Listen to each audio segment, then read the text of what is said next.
தமிழ் ஒன்றியம் பெருமையுடன் வழங்கும் மனித உரிமை, கலை, பண்பாட்டை வெளிப்படுத்தும் மரபு திங்கள் விழா.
வணக்கம்.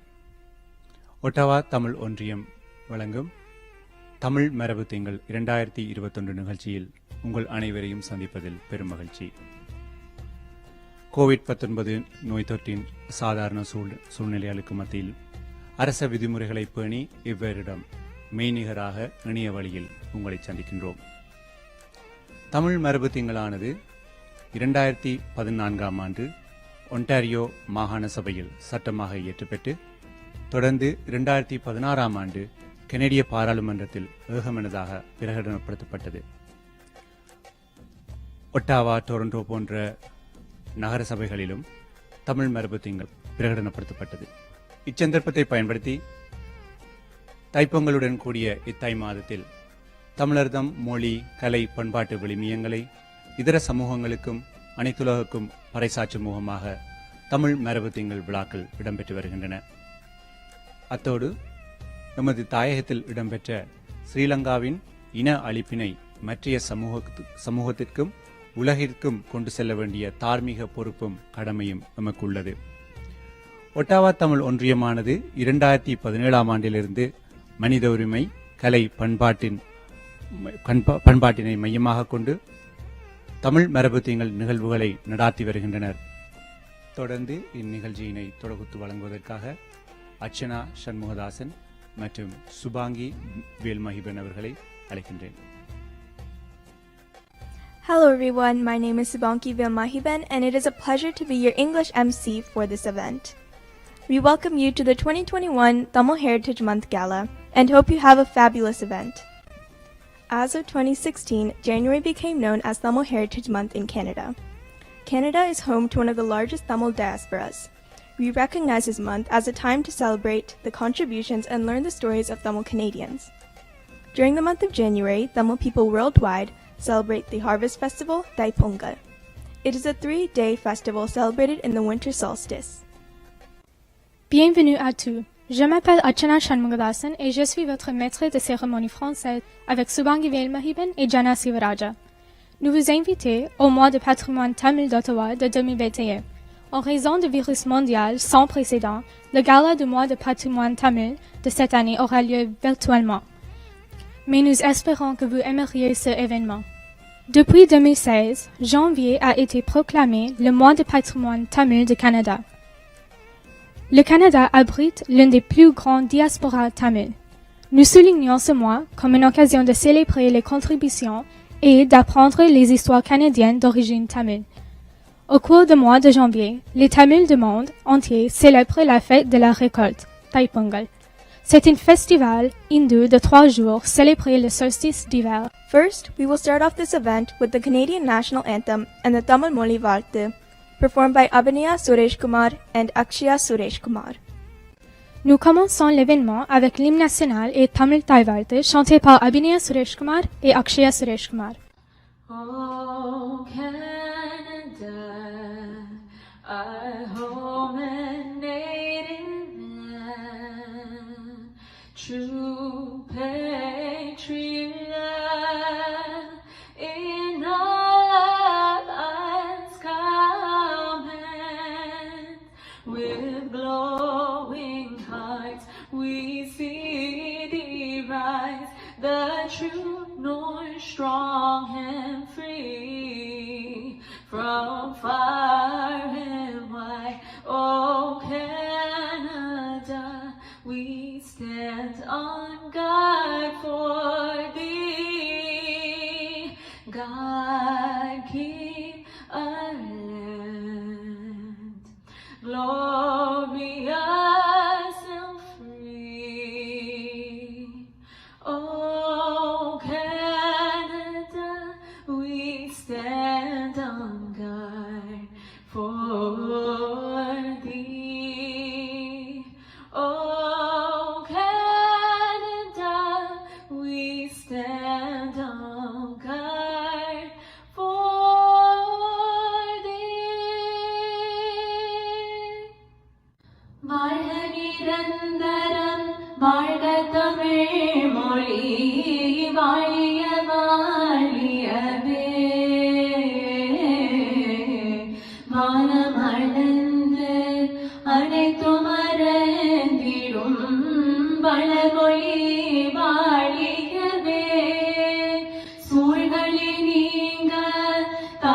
மொழியோங்க துலங்குக வையகமே தொல்லை வினை தரு தொல்லையகன்று சுடக்க தமிழ்நாடே கடல் வைப்பினும் தன்மனம் வீசி இசை கொண்டு வாழியவே எங்கள் தமிழ் மொழி எங்கள் தமிழ் மொழி என்றென்றும் வாழியவே வாழ்க தமிழ் மொழி வாழ்க தமிழ் மொழி வாழ்க தமிழ் மொழியே வானம் அளந்து அனைத்தும் மறந்திடும் வளர்மொழி வாழியவே வளர்மொழி வாழியவே வளர்மொழி வாழியவே. We would like to begin today by acknowledging that the land on which we are gathered is the traditional unceded territory of the Algonquin people. Nous aimerions commencer aujourd'hui par reconnaître que la terre sur laquelle nous sommes rassemblés est le territoire traditionnel non transmis du peuple algonquin.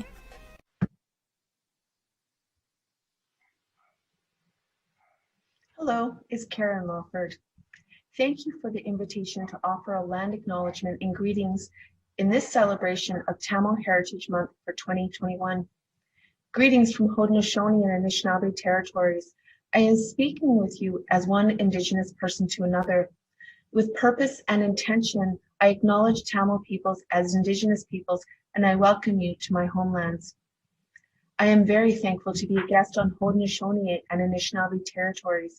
My people are from Northern Ontario, so like you, I am a guest on Haudenosaunee and Algonquin territories. Regardless of our location in Canada, the land we are on has been and always will be the land of Indigenous peoples. As a guest, I am honored to be able to share in the generosity of the land and the generosity of my peoples. I walk with care on the land that my extended family and kin share with us. I acknowledge my responsibility to care for the land and waters for all of our children and their children's children.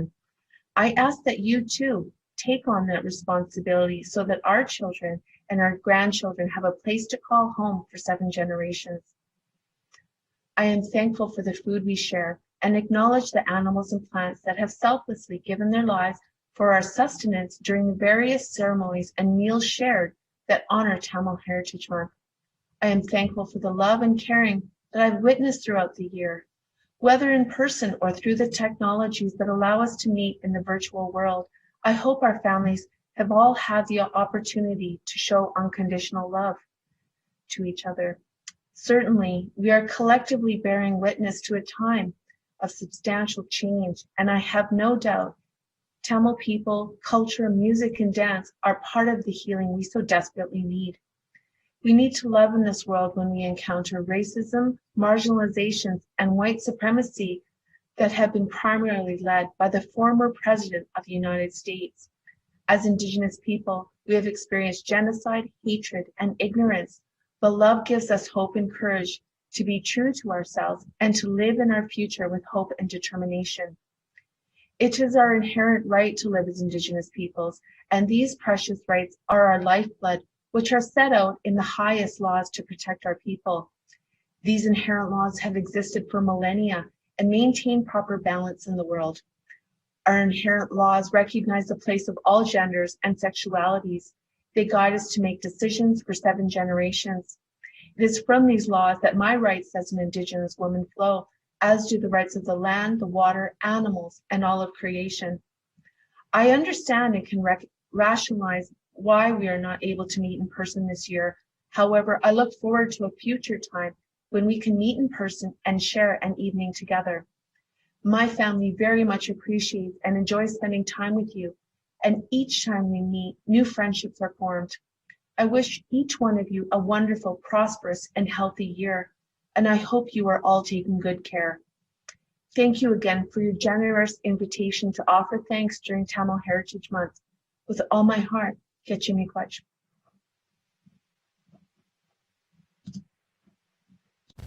Please remain standing for a moment of silence.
I would like to invite the Secretary of the Ottawa Tamil Association, Dhanavi Jaya Balasundaram, for the welcome speech. The Ottawa Tamil Association is a not-for-profit organization made up of volunteers that strive to engage and better the community. They take great efforts to promote human rights and bring justice to Tamils all around the world by engaging with the government and organizations. The Tamil Heritage Month Gala has been held annually by the organization since 2017. Please welcome Dhanavi Jaya Balasundaram. அனைவருக்கும் எங்கள் அன்பான வணக்கங்கள். Hello and welcome to the annual Tamil Heritage Month Gala hosted by the Ottawa Tamil Association. We hope you're all staying safe and doing well during these uncertain times. The Ottawa Tamil Association is a non-profit organization that prides itself in focusing on human rights, Tamil culture, tradition, and heritage, and is run by members of the Ottawa Tamil community. We are very happy to have people from all over the world present. We would like to graciously welcome you all and thank you all for coming today. The month of January holds great value to the Tamil people as we can take the time to celebrate the contributions of Tamils and celebrate our traditions and culture. Tamil people have faced many hardships and overcome numerous turmoils that we continue to fight for today. We will take the time today to celebrate and commemorate the contributions and heritage of Tamil people. Today, we have the great pleasure of having Dr. Kumara Vadivel Gurubaran as our keynote speaker. Dr. Gurubaran is a former senior lecturer from the University of Jaffna and is now a research visitor at the University of Oxford. He is also a practicing attorney that has been part of many lead counsels in cases regarding human rights crimes and humanitarian law issues in Sri Lanka. He is a vital member of our community and has devoted great time to shining light on the injustices and human rights crimes committed against Tamils.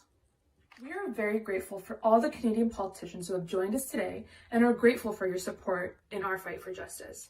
Recently, Brampton City Council has moved forward with plans to build their own Mulli Vaikal Memorial, with the support of the Brampton Tamil Association and the Brampton Tamil Seniors Association. These are great strides towards justice that the Tamil community are grateful for. With the great support we have received from members of the Canadian community, we have been able to work towards repairing injustices and working towards accountability. Once again, thank you all for joining us today. And now let's move forward with today's events. Next, we will have the welcome dance performed by Kumari Niveda Ramalingam, director of the Baradalaya Dance Academy.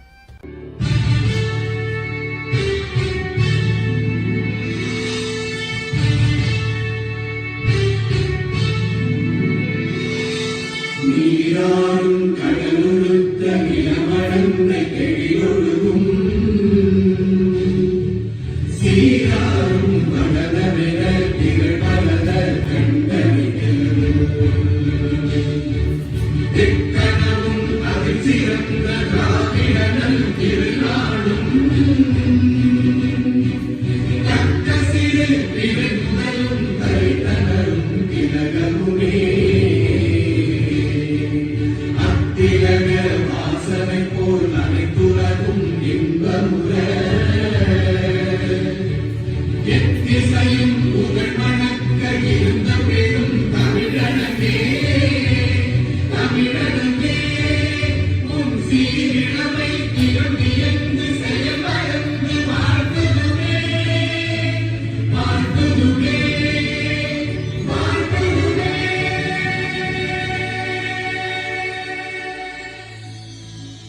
தோன்றி நம் தோன்றா காலத்தை வாழுடவும் தோன்றி மூத்த குடி எங்கள் தமிழ் குடி வாழ்க.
Next,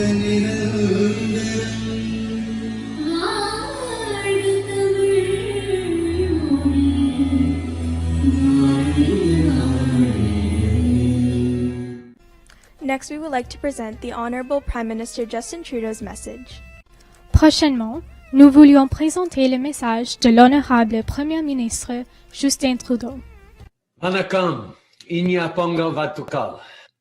Now, the last time I joined folks to celebrate Thai Pongal, it was in Markham with many of you.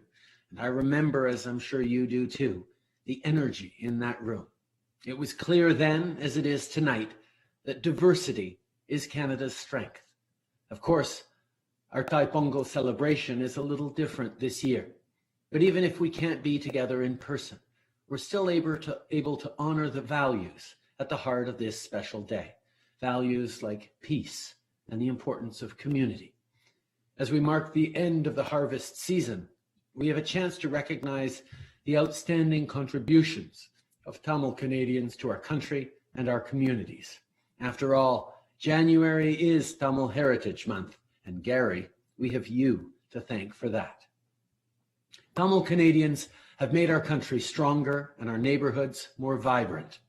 And through this really tough pandemic, this community has once again stepped up to the plate. Tonight, I want to give a big shout out to the many Tamil Canadians who are working day in and day out to keep us safe, as we saw in that wonderful video. To the frontline and essential workers on the call tonight, and to everyone else who can't join us because they're on the job as we speak, we're getting through this pandemic because of you. Thank you.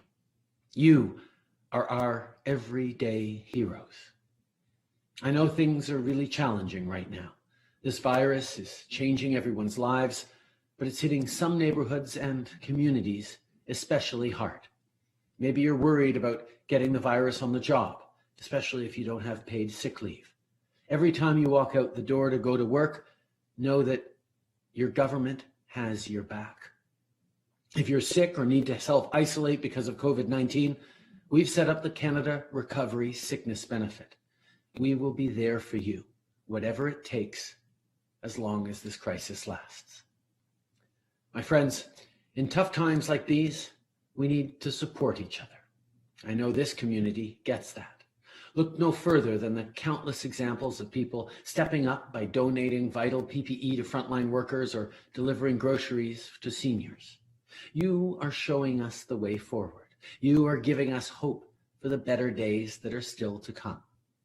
Speaking of hope, I'm sure many of you have been celebrating as history was made when Vice President Kamala Harris was sworn into office just yesterday. I know her chitties are proud of everything she's accomplished. To the young girls who dream of serving their communities, to the young Tamil women who fight to make the world a better place, Vice President Harris is an inspiration and a reminder that everyone's voice belongs in politics and that we are so much stronger together. In the world we face, that has never been more important. This year, we have a lot of work ahead of us, but friends, there's reason for hope. We'll beat COVID-19, we'll rebuild, and we'll lay the foundations for a better world. To do that, we must reflect on and honor the past. For this community, that includes remembering those who were lost during the armed conflict in Sri Lanka. I know the destruction of the Mulivaikul Memorial at the University of Jaffna hit hard for many Tamil Canadians. We've heard that the monument will be rebuilt. That's encouraging news because peace in Sri Lanka cannot be achieved without accountability. Canada remains committed to seeking reconciliation and accountability in Sri Lanka. We will continue to work with our partners in the core group of the UN Human Rights Council to help achieve lasting peace and stability. Mes chers amis, une nouvelle année remplie de nombreux défis nous attend. Ce ne sera pas toujours facile, mais il y a de l'espoir à l'horizon. Les vaccins sont arrivés et d'ici septembre, on aura assez de doses pour vacciner tous les Canadiens qui voudront se faire vacciner. D'ici là, on doit tenir le coup et continuer de travailler ensemble pour se protéger les uns les autres. Chaque effort compte. Alors, restez chez vous, lavez-vous les mains et portez un masque. Gardez 2 mètres de distance, téléchargez l'application gratuite Alerte COVID. Vaccines are here, and by September, we'll have enough doses for every Canadian who wants it. Until then, let's keep each other safe by staying at home, washing our hands, wearing a mask, and downloading the COVID Alert app. Together, we will get through this. Merci. Nandri Vanakam.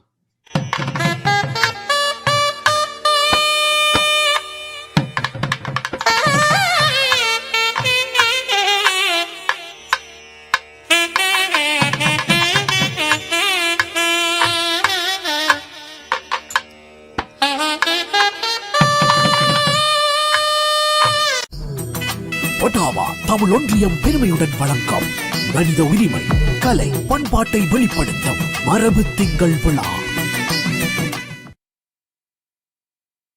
Friends, I want to extend my best wishes to everyone at the Thai Pongal and Heritage Month celebration. Thai Pongal is a time to give thanks and to welcome in the new year. May this year bring peace and prosperity to you and your families.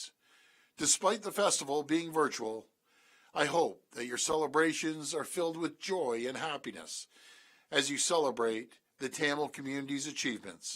I hope everyone has a wonderful celebration. Thank you and God bless. We would now like to present the Honorable Mayor Jim Watson's Tamil Heritage Month message. Ensuite, nous aimerions inviter Jim Watson, maire d'Ottawa. Hi, I'm Jim Watson, Mayor of the City of Ottawa, and it's my distinct pleasure on behalf of my colleagues on Council and the City of Ottawa to extend warmest greetings to the members of the Ottawa Tamil community in celebration of the Pongal Festival and Tamil Heritage Month. The Pongal Festival and Tamil Heritage Month are a testament to the country's important contributions to our city's vibrant cultural mosaic. Although we cannot get together in person to celebrate this important time, I'm pleased to once again have the opportunity to proclaim January 2021 as Tamil Heritage Month in the City of Ottawa. Wishing you all a safe and happy month and a blessed 2021. Thank you very much. Merci beaucoup. அடுத்து நமது பிரதான பேச்சாளர் பேராசிரியர் குருபரன் குமாரவடிவேல் அவர்கள். இவர் யாழ் பல்கலைக்கழகத்தின் சட்டபீடத்தின் தலைவராக கடமையாற்றியதோடு தாயகத்தில் அடக்குமுறைகளுக்கு மத்தியிலும் மனித உரிமை மற்றும் மக்களுக்கான பல்வேறு வழக்குகளில் வழக்கறிஞராக பங்கு பெற்றி வெற்றி கண்டவர். இவர் தற்போது பிரித்தானியாவில் உள்ள ஆக்ஸ்போர்ட் பல்கலைக்கழகத்தின் பேராசிரியராக கடமையாற்றிக் கொண்டிருக்கின்றார். Our keynote speaker will be Dr. Kuruparan Kumaravadivel. Dr. Kumaravadivel served as an academic attached to the Department of Law, University of Jaffna, Sri Lanka, between 2010 and 2020, serving as a senior lecturer at the time of resignation. He served as the head of department between January 2017 and November 2019. He is also a practicing attorney and has appeared as lead counsel in a number of cases relating to post-war human rights and humanization law issues in northern Sri Lanka, including cases relating to the right of memory and remembrance in the post-war context, the rights of families of the disappeared, and the post-war land issues. He is a co-founder of the Tamil Civil Society Forum and the founder chair of the Adiyalam Center for Policy Research based in Jaffna, Sri Lanka. He holds an LLB honors from the University of Colombo, a BCL from the Balliol College, University of Oxford, and a PhD from the University College London in Public International Law and Comparative Constitutional Law. He was awarded the Chevening Scholarship in 2010 and the Commonwealth Scholarship in 2013. Dr. Kumaravadivel is at the Bonebearer Institute at Research Visitor as part of the Oak Foundation funded project on civil liability of human rights violations. Notre conférencier principal ce soir sera professeur Guruparan Kumaravadivel. Il a travaillé au département de droit à l'université de Jaffna au Sri Lanka entre 2010 à 2020. Il est aussi avocat praticien et a plaidé comme avocat principal dans un certain nombre d'affaires relatives aux droits de la personne et aux droits humanitaires dans le nord de Sri Lanka après la guerre. Il est cofondateur du Forum de la Société civile tamile et président fondateur du Centre de recherche sur les politiques Adiyalam basé à Jaffna au Sri Lanka. Il a un LLB honneur de l'Université de Colombo, un BSc de Balliol College, Université d'Oxford, et un doctorat de l'Université Collège de Londres en droit international public et droit constitutionnel comparé. Il a reçu la bourse Chevening en 2010 et la bourse de Commonwealth en 2013. Il est à l'Institut Bowen-Barreau en tant que visiteur de recherche dans le cadre de projets financés par Fondation Oak sur la responsabilité civile pour les violations des droits de l'homme. Anevarukkum vanakkam. Thank you very much for inviting me to this event organized by the Ottawa Tamil Association in lieu of the Tamil Heritage Month for 2021. It's been a difficult year, 2020, for a variety of reasons all around the world, particularly COVID-19, but also for Tamils, particularly in the homeland, as they experience the onslaught of a very oppressive regime. So let's hope and persevere and feel resilient to be able to face the challenges in this new year. And hopefully, as the saying goes, Thai Parandal Valipurakam. In this very short address, I want to focus on two things primarily. One, an understanding of the current status quo, and two, the ways forward in terms of what kind of thinking and what kind of approach I believe would be needed for us to be able to think of a trajectory of a future in which we can exist as a people on the homeland. So let me start with the question of the status quo. I think we are in a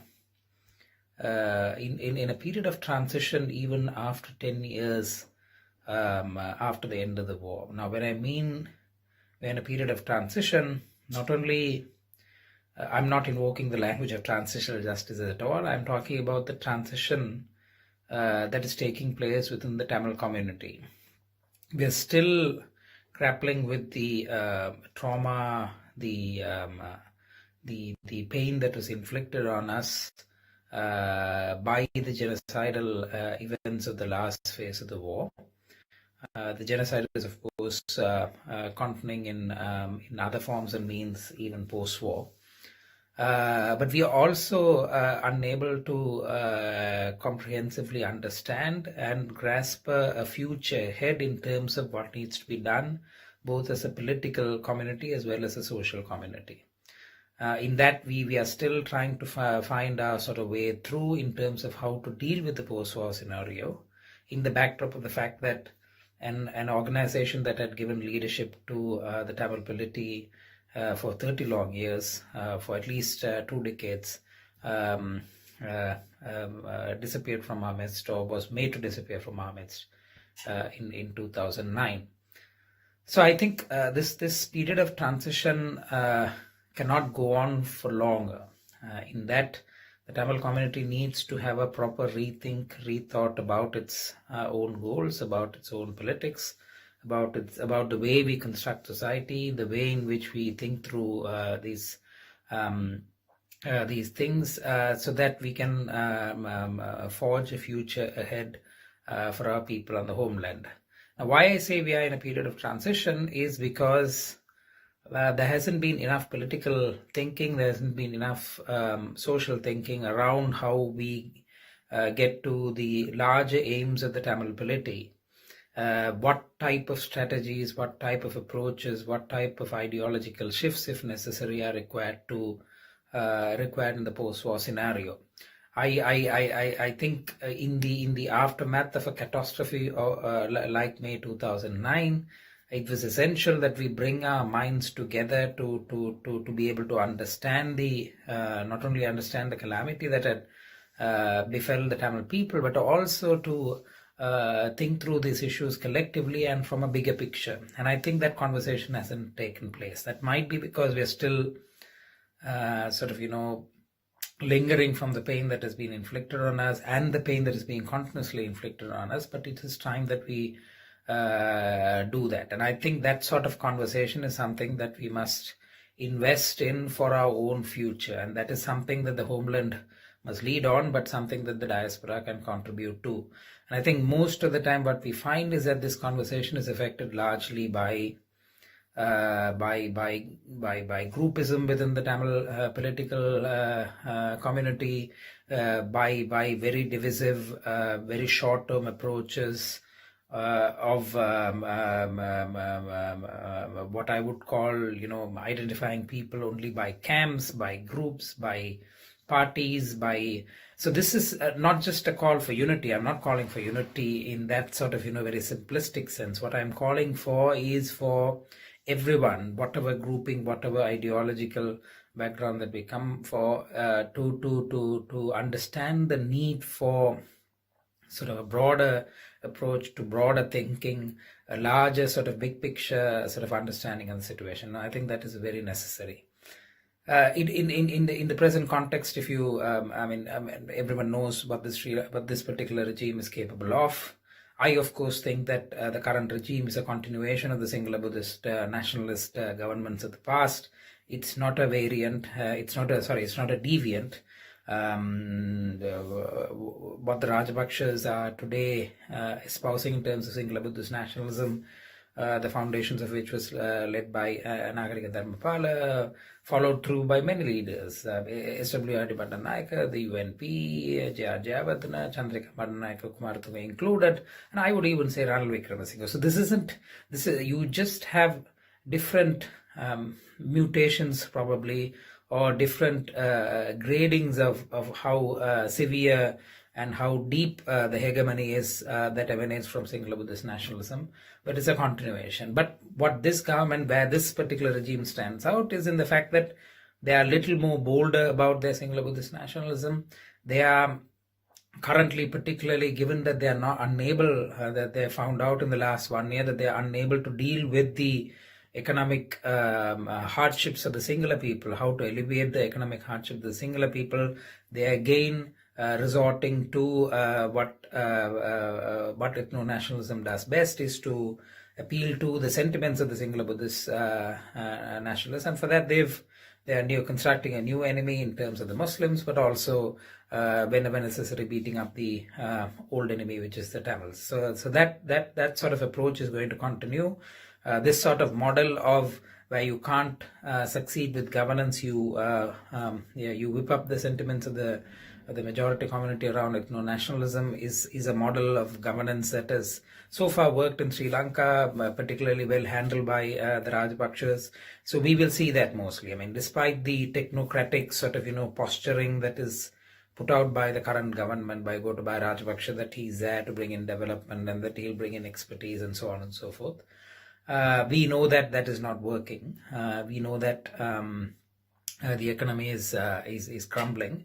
And so they will resort to furthermore sort of ethno-nationalist means of governance, of trying to sort of create this enemy, keep this enemy alive, so that the singular Buddhists continue to vote them into government. So in that sort of context, what should Tamils do?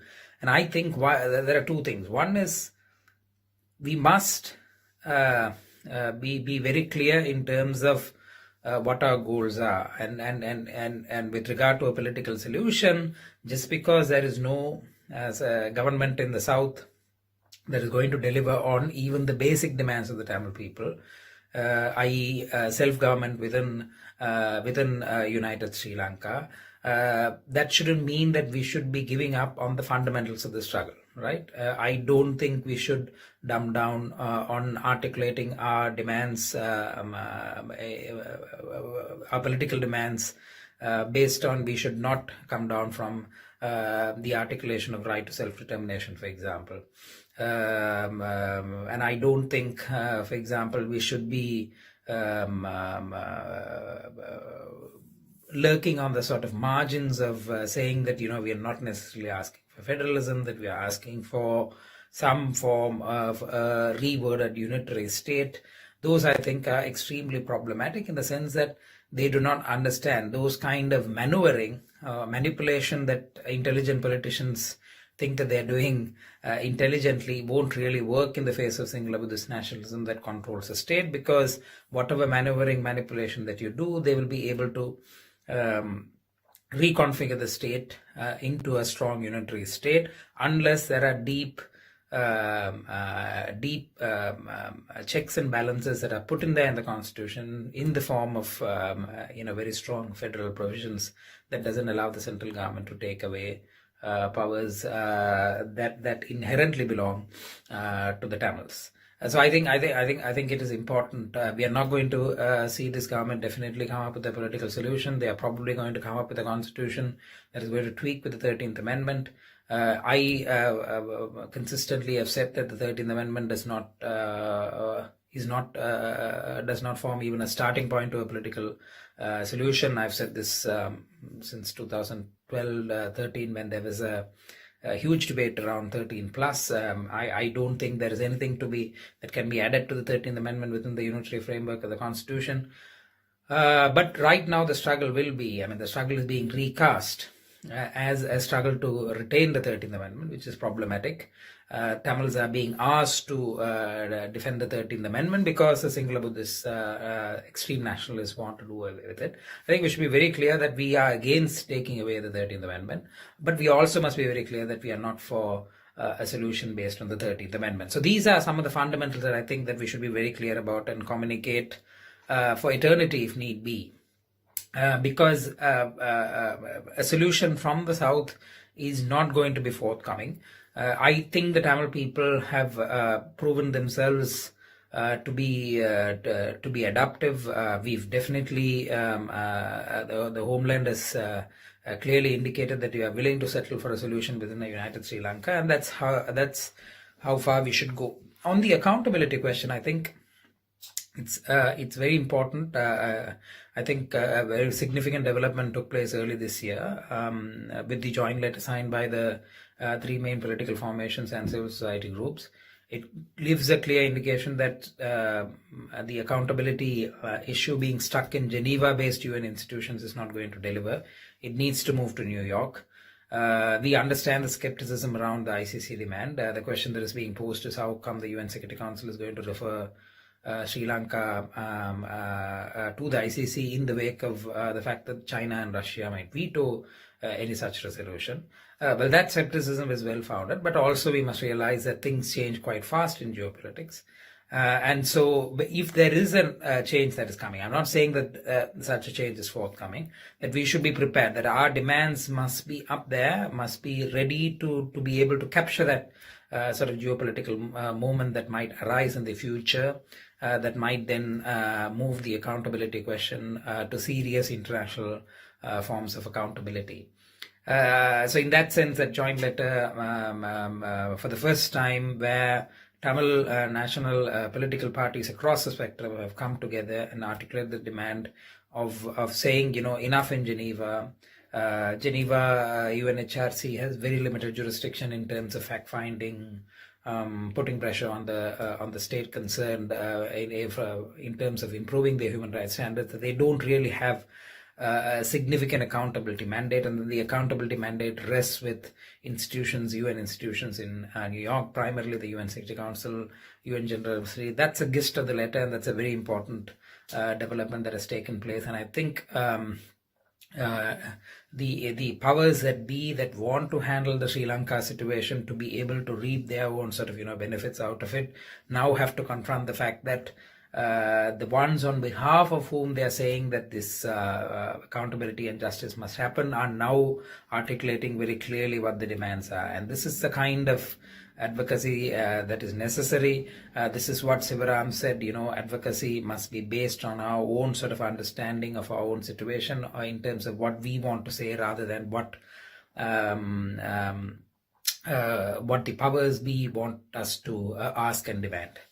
But also I think it's important and that we take initiatives to preserve documentation, to preserve evidences with regard to what has happened. There must be local initiatives that are supported. These, of course, must happen in a way that doesn't affect the victim community, the victims, as well as the civil society actors on the ground. But we must be prepared to pursue this to pursue accountability on the long run. And that means preparation, that means documentation, that means initiatives on the ground supported by people abroad, by our brethren abroad, that preserves that evidence, documents, and makes sure that it's documented. Not just for, as I've always said, because there might be a future tribunal or an international criminal court looking into it, but because we also need to preserve social memory around it, social memory around the genocide, because these are things that the Sri Lankan state is very keen to erase, and I think we need to document them and find ways to preserve them. So let me finally then get down to a much more important thing. I want to talk about this more in detail, but I'm running out of time. But may I say this, I've also been talking about this for the last many number of years, that we need to invest now. While there's not going to be much action on the political solution and accountability front, unfortunately, I think what we can do, what is in our control, is to engage in what I would call nation-building exercises. This would mean, A, making use of the institutions of state that are currently available, be it local government institutions, provincial council, the parliament, so on and so forth. In that electing people who are true to the cause, who are also able to make use of those institutions within the legal framework of the Sri Lankan state to be able to deliver on development, to be able to deliver on the needs of the people. So this would need good governors on our part, people who are able to make use of the current system to the maximum extent possible, be it within the provincial council or within the local government bodies, to be able to deliver on services so that we build back the nation, so that it's strong to be able to put forward more strongly its political demands and demands for justice. The second is what I would call initiatives beyond the state or parallel to the state. This would mean strengthening social organizations, strengthening entities, strengthening civil society, forging together alliances, creating institutions that actually end up taking the leadership over these issues. So, for example, we need to think through whether we can set up institutions that would have an overarching mandate to look into the agricultural needs of the Tamil people, of the fisheries sector, for example, or the cooperative movement. So we need to think through on building up, like there was during the de facto state run by the LTTE, institutions of state, but in the non-state sphere, run by Tamils, governed by Tamils in the non-state sphere, that actually decide on and give direction to the development needs of our people in the future. Ottawa Tamil ஒன்றியம் பெருமையுடன் வழங்கும் மனித உரிமை, கலை, பண்பாட்டை வெளிப்படுத்தும் மரபு திங்கள் விழா.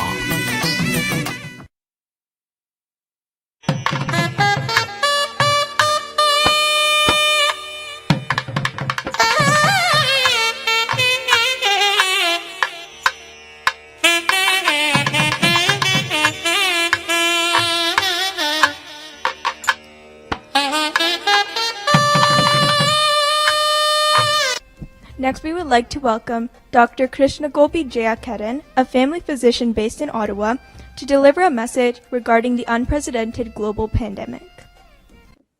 வணக்கம், அனைவருக்கும் தமிழ் மரபு திங்கள் வாழ்த்துக்கள். உங்களுடன் சேர்ந்து தமிழ் மரபு திங்களை கொண்டாடுவதில் நானும் பெருமை அடைகின்றேன். இந்த கோவிட் காலத்தில் ஒட்டவா பப்ளிக் ஹெல்த்தின் அறிவுரைகளையும் லாக்டவுன் விதிமுறைகளையும் பின்பற்றி பாதுகாப்பாக இருப்போம்.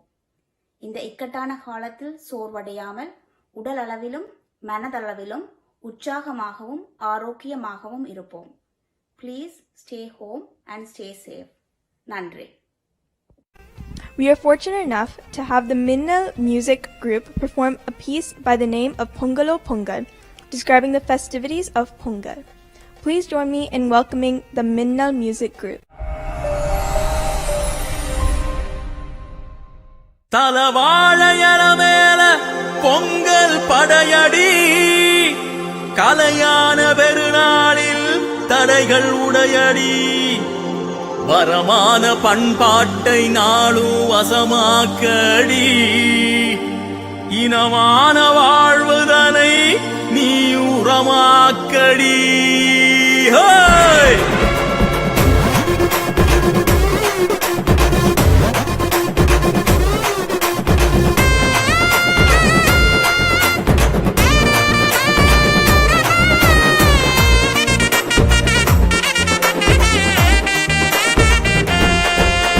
நன்றி சொல்லி பாடு உழவன் நந்தவன தேரு அவன் இன்றி எல்லாம் காடு உணவு தந்தவன பாரு. தங்க தமிழ திருநாள் எங்கு உயிர் பெருநாள் பொங்கலிடும் ஒரு நாள் எங்கும் இன்பம் வருநாள். தங்க தமிழ திருநாள் எங்கு உயிர் பெருநாள் பொங்கலிடும் ஒரு நாள் எங்கும் இன்பம் வருநாள். சங்கத்தமிழ் அழகாள் சந்தம் கொள்வாள் விழியாள் செங்கரும்பு இனிப்பாள் சிந்தை மெல்வாள் மொழியாள். நன்றி சொல்லி பாடு உழவன் நந்தவன தேரு அவன் இன்றி எல்லாம் காடு உணவு தந்தவன பாரு.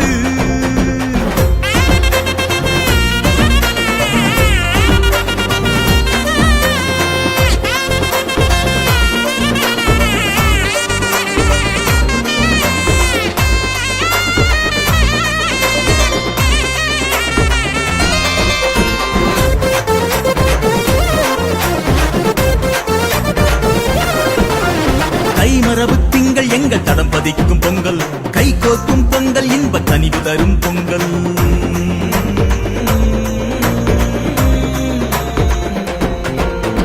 கைமரபு திங்கள் எங்கள் தடம் பதிக்கும் பொங்கல் கை கோக்கும் பொங்கல் இன்ப கனிவு தரும் பொங்கல். சலங்க மாட்டு சத்தா நித்தா செவியில் வந்து வீழும் சந்தனத்து வாசம் வீசும் காத்து நாளும் ஆளும். வீரான பண்பாடு பாரெங்கும் ஓங்கும் தமிழ் பேராலும் கன்னடாவில் வீச்சாகி தாங்கும். வேறான பண்பாடு பாரெங்கு ஓங்கும் தமிழ் பேராலும் கனடாவில் வீச்சாகி தாங்கும். பொங்கல் பொங்கல் பொங்கல் பொங்கல் லேலேலேலோ பொங்கிடும் திங்கள் பொங்கிடும் திங்கள் லேலேலேலோ பொங்கல் பொங்கல் பொங்கல் பொங்கல் லேலேலேலோ பொங்கிடும் திங்கள் பொங்கிடும் திங்கள் லேலேலேலோ. நன்றி சொல்லி பாடு உழவன் நந்தவன தேரு அவன் இன்றி எல்லாம் காடு உணவு தந்தவன பாரு.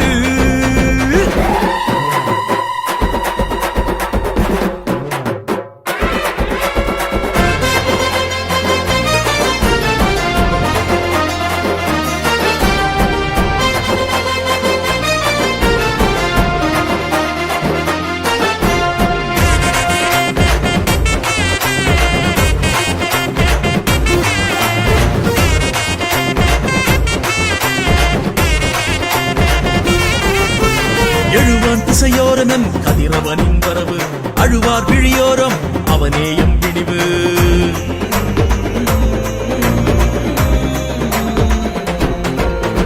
எழுவான் திசையோரனன் கதிரவனின் வரவு அழுவார் விழியோரம் அவனேயம் விடிவு. மறவா மரபை அறமாய் காத்து உயிராய் பார்த்து நிமிர்வோம் மரபு பொங்கல் இதை உணர்வாய் செய்து உரிமை சேர்ந்திட மகிழ்வோம். பண்பாட்டு பண்டிகையில் கைகோர்ப்போம் நாமெல்லாம் நெய்வாச பொங்கலிலே ஊரிடுவோம் ஊரெல்லாம். பண்பாட்டு பண்டிகையில் கைகோர்ப்போம் நாமெல்லாம் நெய்வாச பொங்கலிலே ஊரிடுவோம் ஊரெல்லாம். பொங்கல் பொங்கல் பொங்கல் பொங்கல் லேலேலேலோ பொங்கிடும் திங்கள் பொங்கிடும் திங்கள் லேலேலேலோ பொங்கல் பொங்கல் பொங்கல் பொங்கல் லேலேலேலோ பொங்கிடும்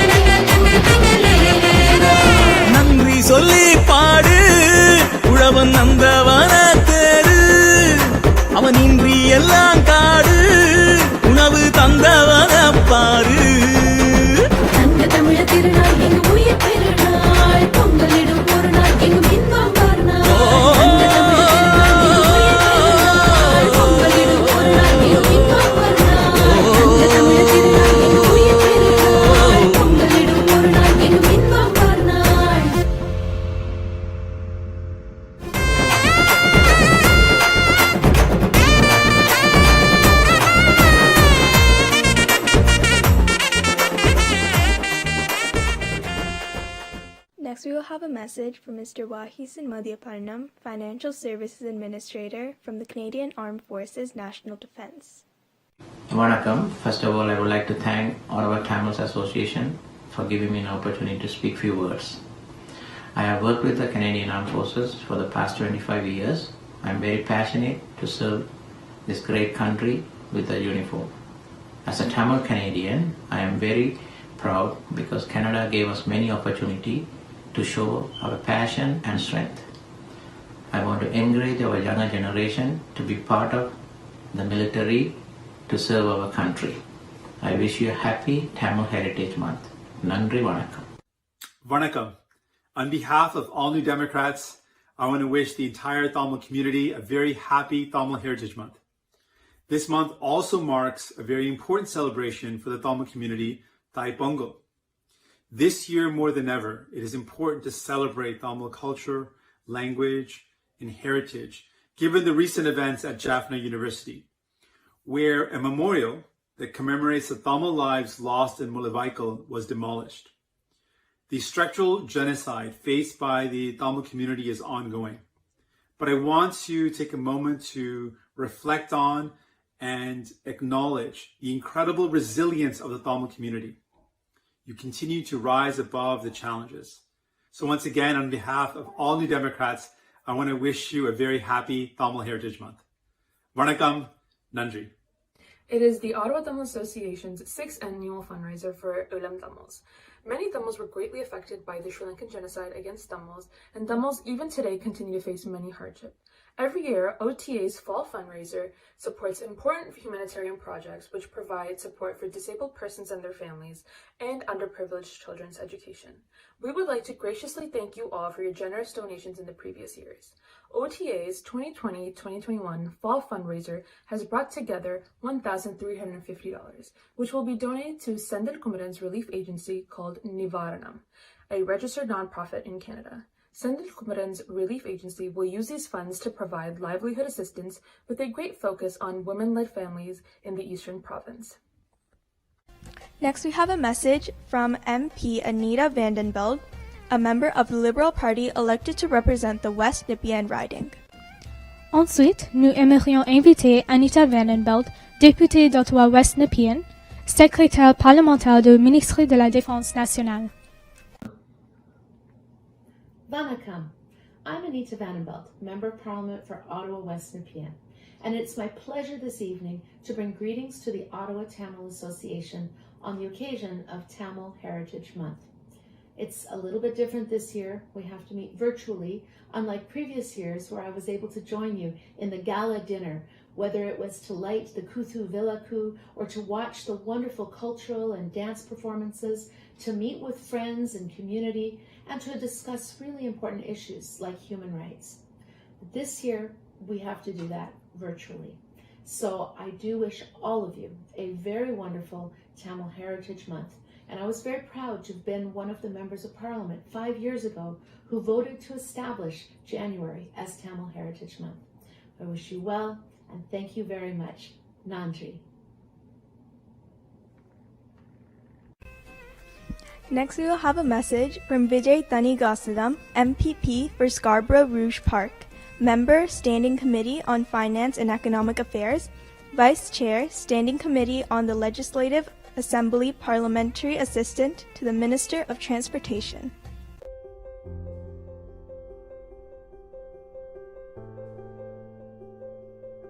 வணக்கம். யாதும் ஊரே யாவரும் கேளிர் என்பது சங்க இலக்கியத்தில் இடம்பெற்றுள்ள புகழ்பெற்ற ஒரு பாடலின் வரி. கணியன் பூங்குன்றனார் அவர்களால் ஏறத்தாழ 3000 ஆண்டுகளுக்கு முன்பதாக கூறப்பட்ட இக்கருத்தின் பொருள் அனைத்து நாடுகளும் என் நாடே, அனைத்து மக்களும் என் உறவினர்களே என்பதாகும்.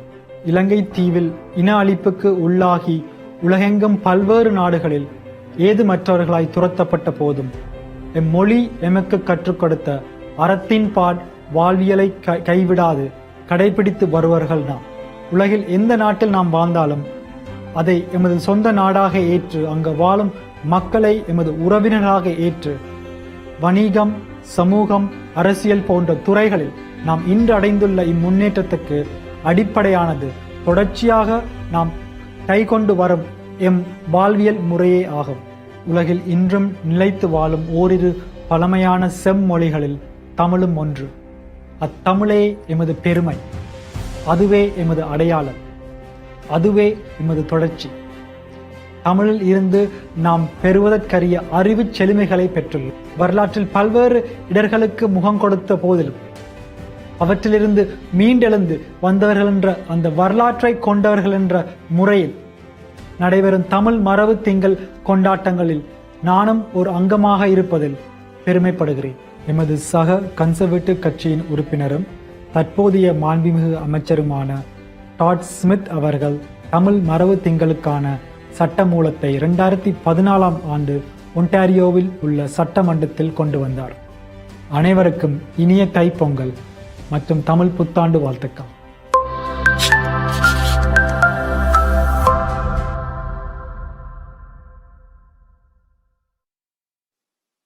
Hi, I'm Lisa McLeod, Ontario's Minister for Heritage, Sport, Tourism and Culture Industries.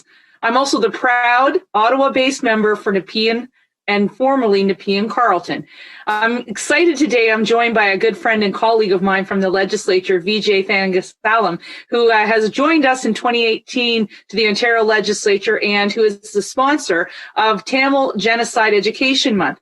Now, it is Tamil Heritage Month here in the province of Ontario, and that piece of legislation actually falls under my ministry. So I couldn't be more delighted than to be here today at the Tamil Heritage Gala to wish you all a happy Thai Pongal and encourage you all to have a great, safe evening as we do all of our events virtually right now as we are dealing with COVID-19. But before I conclude my remarks, I wanted to pass it over to Vijay, who we're very proud of at the Ontario Legislature. He's the parliamentary assistant to the Minister of Transportation, and he is a strong progressive conservative in our caucus and has done great work for the people of Scarborough. So Vijay, take it away. Thank you, Minister McLeod.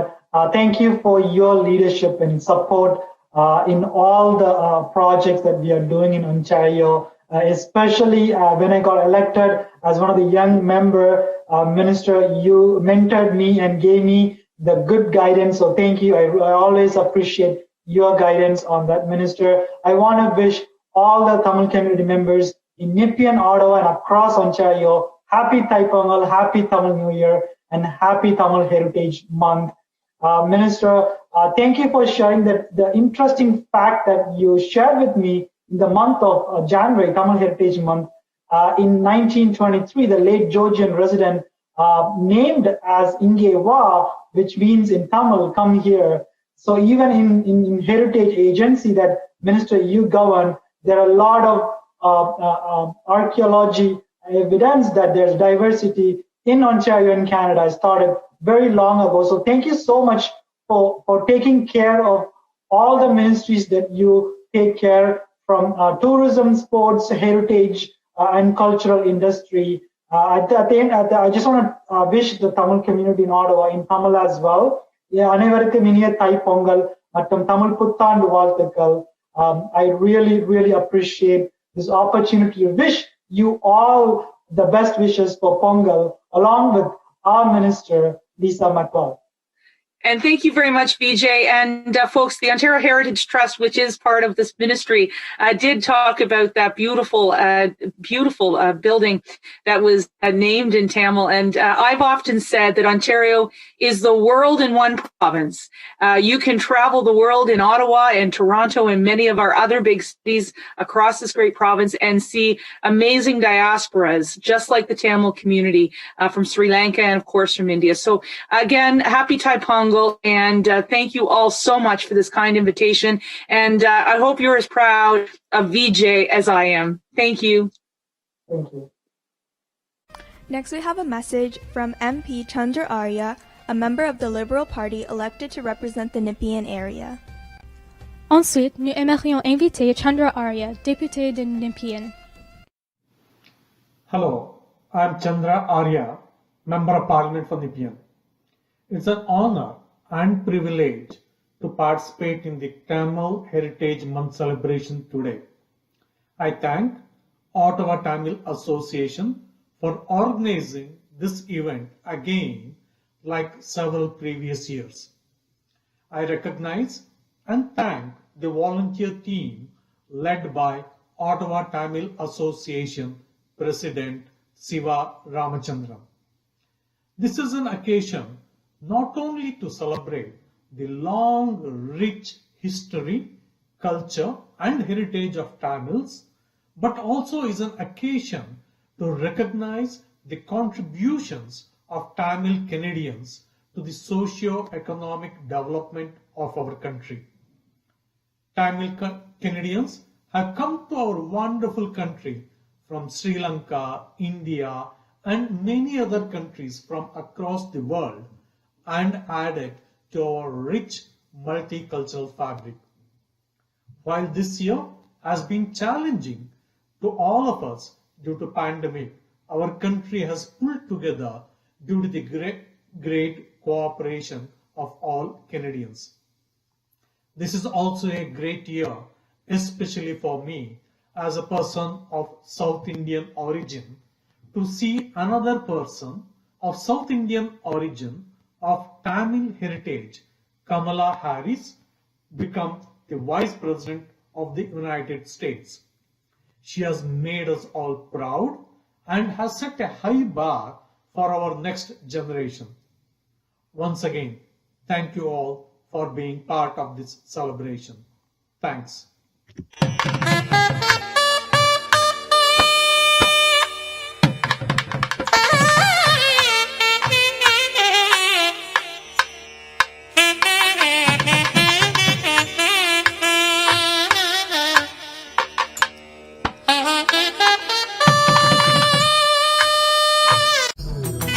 Ottawa Tamil ஒன்றியம் பெருமையுடன் வழங்கும் மனித உரிமை, கலை, பண்பாட்டை வெளிப்படுத்தும் மரபு திங்கள் விழா.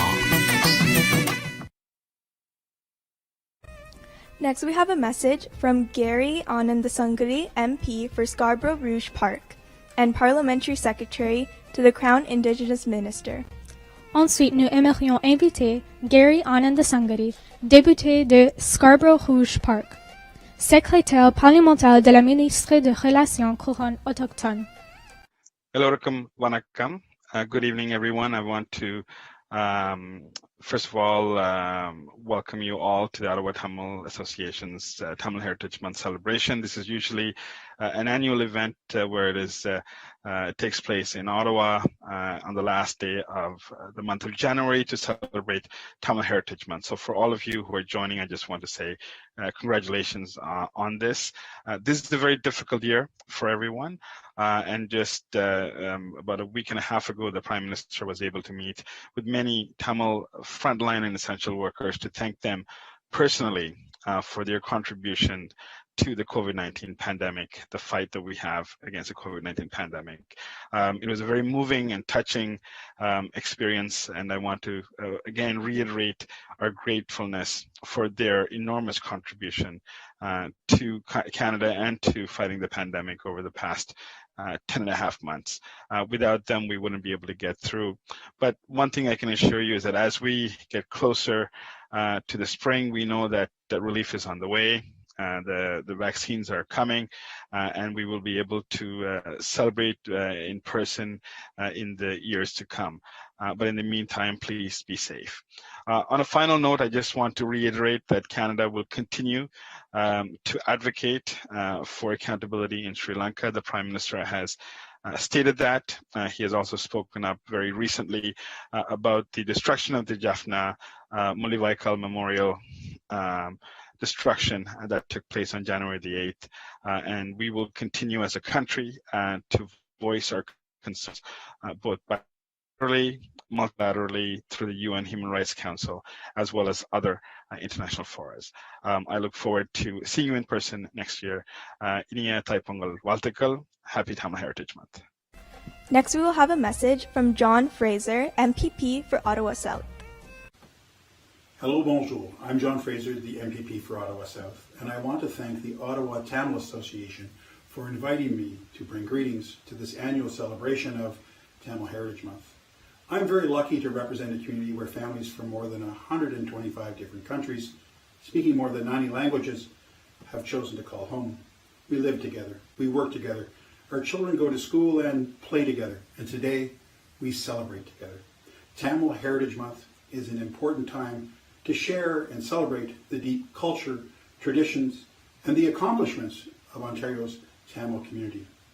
I wish for everyone today a wonderful celebration, and I look forward to a time when we can come together again in person and celebrate Tamil Heritage Month. Thank you. Merci. I'd like to wish Thai Pongal and Tamil Heritage Month to everyone celebrating at the Ottawa Tamil Association Thai Pongal celebration. I want to thank my friends at the Ottawa Tamil Association for organizing this Thai Pongal event and for the invitation. I've had fond memories in participating in your gatherings in the past. I also want to express that this year it's particularly important to have this Tamil Heritage Month celebration. You know, Tamil Heritage Month is an opportunity to protect the Tamil culture, to remember the ancestry, to highlight the incredible history of the Tamil people, one of the oldest classical languages in the world. And given what's happened this year with the destruction of the Mullavikal monument, it is a reminder that there are still efforts afoot to wipe out the Tamil culture. And I have to say, you know, for those in Sri Lanka who think they can engage in revisionist history, they can't. For those who think they can rewrite their bloodstained history, they can't. And I can tell you that my council in Brampton, we were particularly aghast at what happened, to the point that we passed a motion unanimously to rebuild the Mullavikal monument, to build our own monument in the city of Brampton, to say that the Tamil experience is something we will never forget in Canada, because your journey to Canada is part of Canadian history. And like so many who have fled oppression and human rights abuses to come to Canada, you know, Canada has become a beacon of freedom. And I think it's our responsibility as a democratic nation when we see abuses to speak out. And it's why we believe that Canada has a responsibility to highlight what's happened in Sri Lanka is wrong. You know, the genocide that culminated in 2009 cannot be swept under the carpet. I think we have a responsibility to encourage reconciliation, to encourage accountability. You cannot forget about a genocide. And unfortunately, the events that occurred this year speak to the fact that the Sri Lankan regime thinks that they can. So I'm here as a friend to the Tamil community to say that this Tamil Heritage Month celebration is important. That I know this year we can't gather in person, but I want to thank all my friends at the Ottawa Tamil Association for having the courage and determination to find a way on virtual platforms to bring us together, to share, to talk about the importance of the Tamil history, ancestry, and heritage. Thank you for the invitation. Nandri. Next, we will have a message from Logan Ganapathy, MPP for Markham Thornhill, Member, Standing Committee on Finance and Economic Affairs, Member, Standing Committee on the Legislative Assembly. எல்லாருக்கும் அன்பான பொங்கல் வாழ்த்துக்களையும் புத்தாண்டு வாழ்த்துக்களையும் தெரிவித்துக் கொள்கிறேன். பொங்கல் விழா ஒரு சவாலான காலத்தில் வந்திருந்தாலும் கூட உங்களுக்கு தெரியும், ஒன்றாரிய மாகாணத்தின் அவசர கால சட்டத்தை பிரகடனப்படுத்தி அமல்படுத்தி இருக்கின்ற நிலையில் இதன்படி நீங்கள் எல்லாரும் வீட்டில் இருக்க வேண்டும். வளமையான கொண்டாட்டங்கள் போலல்லாது இம்முறை COVID-19 விதிமுறைகளுக்கு அமைய எமது குடும்பங்களுடன் மட்டுமே கொண்டாட வேண்டிய நிலையில் உள்ளோம். இப்படியான நிலையில் நாங்கள் பொங்கலை செய்தாலும் கூட இன்னும் பொங்கலின் உண்மையான உணர்வுகள், அந்த பொங்கலின் ஸ்பிரிட்டை உங்கள் முகங்களிலே காணக்கூடியதாக இருக்கின்றது. அந்த ஸ்பிரிட்டை நீங்கள் இழக்காமல் உணர்வுபூர்வமாக கொண்டாட முடிகிறது. இந்த இடத்திலே நான் நன்றி சொல்லணும் ஒட்டாவா தமிழ் அசோசியேஷன், அதனுடைய பிரசிடென்ட் சிவா ராமச்சந்திரன் மற்றும் அந்த board of directors and volunteers. I have to thank you for holding this wonderful event right here in Ottawa.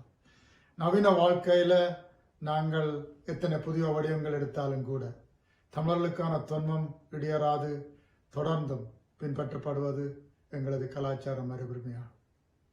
இந்த பேண்டமிக்கால் உலகமெல்லாம் நாங்கள் அவதியுற்று மக்கள் மனப்பீதியுடன் கவலை சோர்ந்து வாழ்ந்தாலும் தை பிறந்தால் வழிபிறக்கும் என்ற நம்பிக்கையோடு சவால்களை எல்லோரும் எதிர்கொண்டு எமது தை திருநாளையும் எமது மரபின் அடையாளமான பொங்கல் திருநாளையும் நாங்கள் மிகவும் மகிழ்ச்சியாக வரவேற்போம். உங்களுக்கு தெரியும், தாயகத்தில் தமிழர்கள் இந்த பெருந்தொற்று காலத்தில் கூட முன்னெப்பொழுதையும் விட தமது பண்பாடு கலாச்சார அடையாளங்களை இழந்து வரும் நிலையில் எங்களிடம் எஞ்சியிருப்பவை இன்னும் கொஞ்சம் தான் என்பதை நீங்கள் அறிவீர்கள். இந்த இடத்தில் தான் நாங்களுடைய கலாச்சாரம் பண்பாடுகளை நாங்கள் கூடுதலாக தீவிரமாக பாதுகாக்க வேண்டிய காலகட்டத்தில் வாழ்கின்றோம்.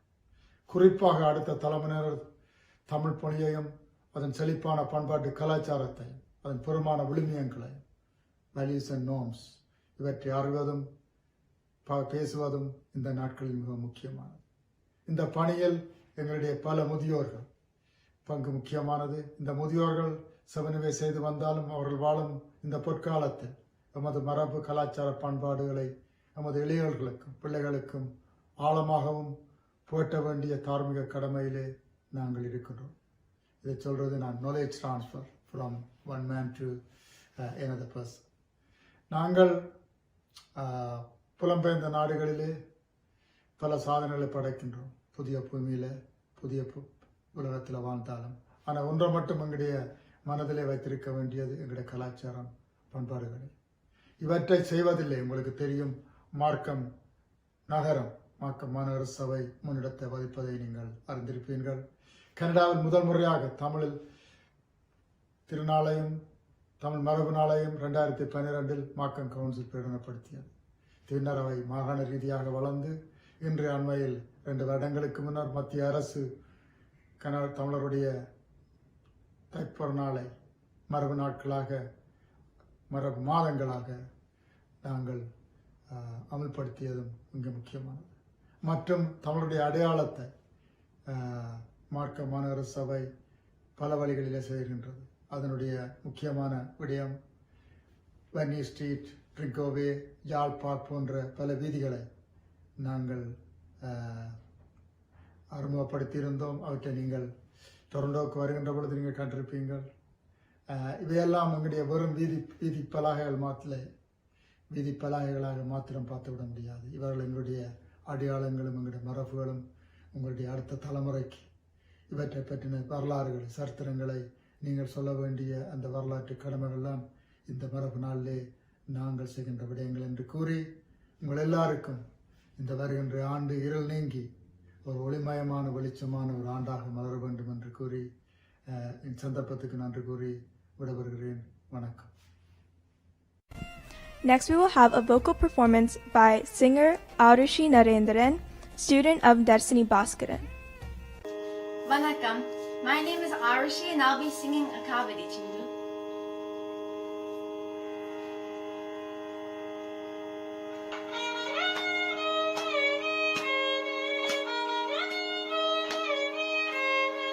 அழகு தெய்வமாக வந்து பழனி மலை மீது நிற்போம். அழகு தெய்வமாக வந்து பழனி மலை மீது நிற்போம். ஆதிசக்தி அன்னே தந்த பாலன் அவன் அசுர தம்மை வென்றவதி வேலன். அழகு தெய்வமாக வந்து பழனி மலை மீது நிற்போம். ஆதிசக்தி அன்னே தந்த பாலன் அவன் அசுர தம்மை வென்றவதி வேலன். நல்ல அமுதமனுமோ தமிழில் பாதிதம் அன்பர் வாழ்வே கருணை சேவுகன். அமுதமனுமோ தமிழில் பாதிதம் அன்பர் வாழ்வே கருணை சேவுகன். நரனுகந்த உருவமூய சீலன் என்றும் அரசுரந்தே காக்கும் அனுகூலன். அரணுகந்த புருவமூய சீலன் என்றும் அரசுரந்தே காக்கும் அனுகூலன்.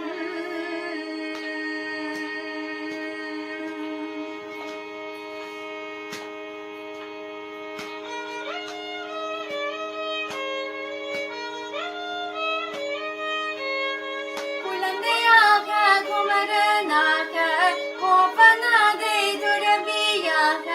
குழந்தையாக குமரனாக கோபநாதை துறவியாக. கோலம் கொள்ளும் காட்சி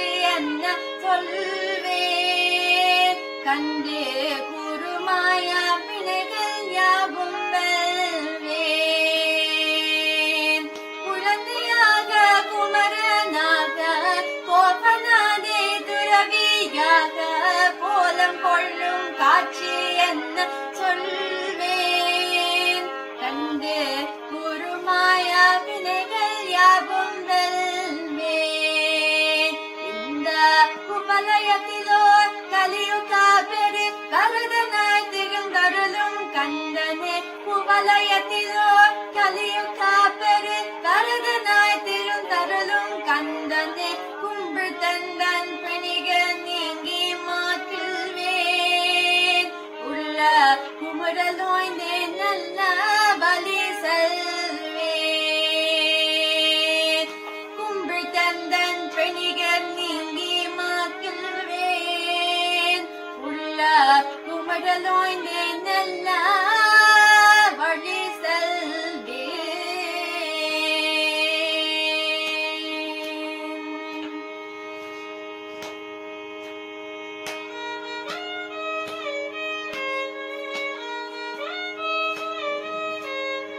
தீனமாயில் மீதில் எரியாவினன் கூதியில் தோன்றும் நீலமாயில் மீதில் எரி ஆவினன் கூதியில் தோன்றும் விமலனாம் குழந்தை முருகேசன்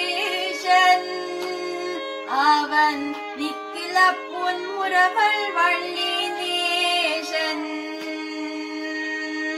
நீலமாயில் மீதில் எரி ஆவினன் கூதியில் தோன்றும் விமலனாம் குழந்தை முருகேசன் அவன் நித்தில பொன்முறவள் வள்ளி நேசன் இந்த நிலத்தினில் அன்பு செய்திடும் அதிகாரையும் காத்து நின்றதும் நிலத்தினில் அன்பு செய்திடும் அதிகாரையும் காத்து நின்றதும் நித்ய ஜோதி வடிவமாம் பிரகாசன் தூரன் நெஞ்சை நீங்க தென்றும் மங்கு வாசன் நித்ய ஜோதி வடிவமாம் பிரகாசன் தூரன் நெஞ்சை நீங்க தென்றும் மங்கு வாசன்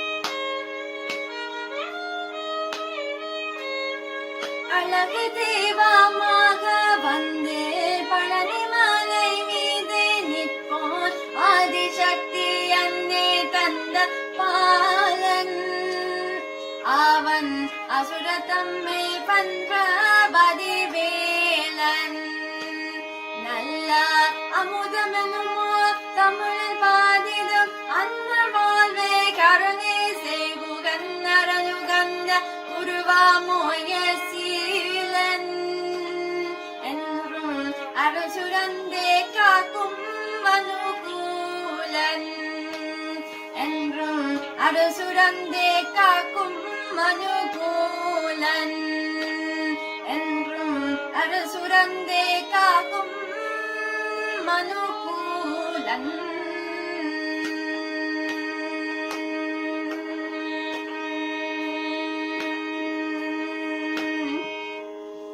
நன்றி. Vanakkam. It's great to see you all here tonight. This is the first time that I've been able to celebrate Tamil Heritage Month in Ottawa. I have celebrated it many times in the Greater Toronto area, but it's the first time that I've been able to celebrate here with you in Ottawa. I'm pleased to be here with my colleague from the Cabinet of Ontario, Lisa MacLeod, your representative from Nepean, who I understand will be speaking just after me. But it is great to see you all here tonight. As was described, I was the PC Caucus Outreach Chair. I spent a lot of time with folks from the South Asian community, particularly in the Greater Toronto area from 2012 into 2015. And we talked a lot about what had happened in Sri Lanka with the Tamil community. I was so pleased in January of 2014 at Thai-Pongal celebrations in the GTA to announce that I would be bringing forward a bill as soon as the House resumed in February 2014 to introduce Tamil Heritage Month in Ontario. Now, it didn't happen right away. As was also described, it took a couple of times to get the bill passed. But I'm an old football player. And you know, when you hit that line, you got to keep going, right? So on the fifth try, we managed to get unanimous consent to proclaim Tamil Heritage Month in Ontario. And on St. Patrick's Day, of all days, March 17th, 2014, it was proclaimed into law in Ontario. And I'm so proud of that fact. There's a huge Tamil population, as you know, in the GTA, a significant Tamil population here, obviously, in the nation's capital. And even in my riding of Bay of Quinte, we have some great Tamil members of our community who are making a real difference in our community. They're leaders in economics. They're leaders in our economy, in business. They're leaders in our cultural community, which is so important. And as Minister now of Economic Development and Job Creation and Trade, what the Tamil community has brought to all of Ontario has been outstanding for our economy, but more importantly, our culture in Ontario. And the fact that we can now celebrate Tamil Heritage Month every January in the province of Ontario is a testament to the work of our Tamil community. You know, on the third and fourth tries that we tried to get unanimous consent passed on this bill, it didn't work. But when the Tamil community showed up in March of 2014 at Queen's Park in the Ontario legislature, in the galleries overlooking our legislature, it became law. And now we can celebrate Tamil Heritage Month in Ontario. So on behalf of Premier Ford and our cabinet in Ontario and all of our caucus members with the PC caucus at Queen's Park, we're so proud to be able to say that we brought Ontario Tamil Heritage Month here in Ontario and celebrate the contributions of your community in our province. And I wish you nothing but the best. Thai Pongal is a great celebration. We're almost at the end of it now. We're almost at the end of Tamil Heritage Month in Ontario, but we thank you for the contributions that you've made to our community here in Ottawa, our community in the GTA, our province, and our country, and we look forward to continuing to work with you to make sure that Ontario is the best place in Canada to live. Thank you for everything.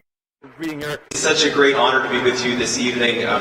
We celebrate Thai Pongal. We reflect on Tamil Heritage Month, the accomplishments of the Tamil community. And yet I am so frustrated as a member of Parliament, seeing again and again and again how we have failed to deliver on that promise of never again.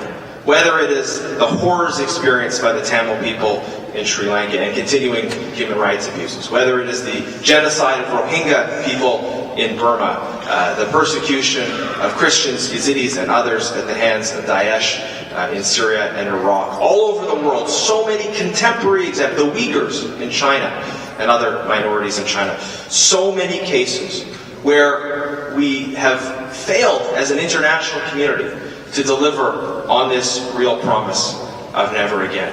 And what is needed today, just like was needed then, are people who are willing to prioritize the fight for democracy, human rights, peace, and justice. And I believe Canada can and must have a strong voice on these issues. And your voice, calling on us, engaging us, encouraging us to prioritize issues of fundamental human rights and human dignity is so important. I was proud of Stephen Harper's decision to boycott the 2013 Commonwealth Summit in Colombo. We have the tool of Magnitsky sanctions, advanced by my colleague James Bazan, which allows us to have targeted sanctions against violators of human rights. And we should use the Magnitsky Act to target those responsible for violations of fundamental human rights in Sri Lanka. Canada can and must have a strong voice on these issues. And your voice is important in making that happen. So we have such a strong, active, politically engaged Tamil community in this country. And as you see narratives that are advanced, that do not reflect the realities of your experiences, you have an opportunity to engage us as politicians to put those issues forward. Standing up for what is right, standing up for justice, speaking out for the voiceless is not always easy. It involves sacrifice, but this is what we must do as a country. We celebrate tonight the freedom we have, the freedom to practice our faith, the freedom to enjoy our culture, the freedom that we have that facilitates this diversity. Let's celebrate that freedom and at the same time commit ourselves to working for the advance of freedom and justice everywhere, to make the promise of never again a reality. That is my commitment to you, and that is something we all must do together. Thank you, and God bless. Next, to end off the event, we will have a dance performance by the Ottawa Ghana Dance Group.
என் பேர் குமார், கொக்கி Kumar. கேள்விப்பட்டுக்கிறியா?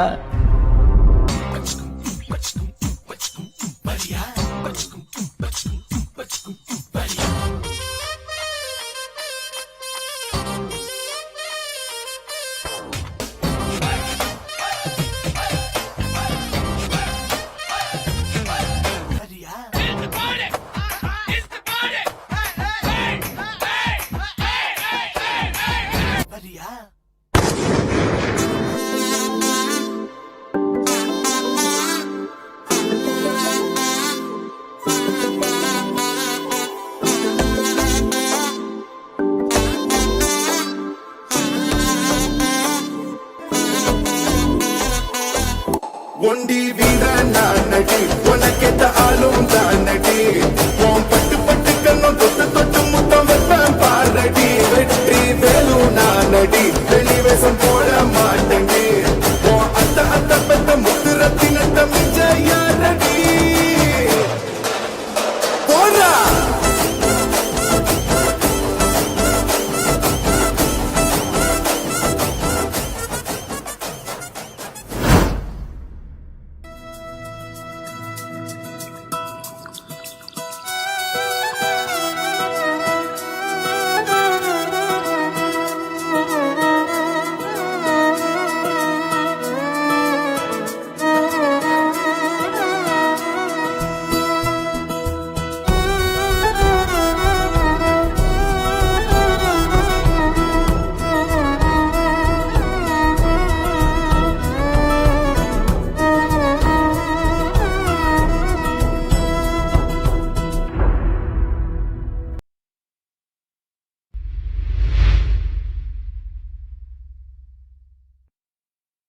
Next, we have a message from the Honorable Aaron O'Toole, MP for Durham, and the Leader of the Official Opposition.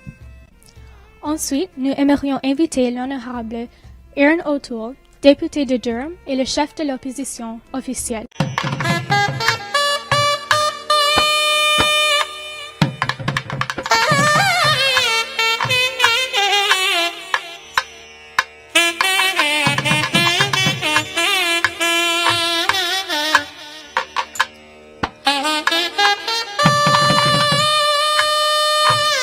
Vanakkam. Today, Canadians of Tamil origin will celebrate together the beginning of Thai Pongal. Also known as the Festival of Tamils, this 4-day holiday is a time to give thanks for the harvest and express our gratitude to our friends, family, and neighbors. It is a holiday that celebrates unity and cooperation by bringing everyone together. Today, Tamil families in Canada and around the world will share traditional rice pudding pongal with close relatives and friends while expressing jubilation over life's renewal. This month also marks Tamil Heritage Month, providing all Canadians with an opportunity to learn more about the vast and vibrant economic, social, and cultural contributions of Canada's strong and growing Tamil community. On behalf of Canada's Conservatives, I offer my best wishes to all those celebrating Thai Pongal. I hope this festival will bring happiness, good health, and prosperity to all. We would like to introduce Dr. Gnani, Dr. K.T. Ganeshalingam, Mr. Nilandan, and Mr. Jadi Jadindra to start the panel discussion about forming policy-based structures for Tamil Nation. வணக்கம்.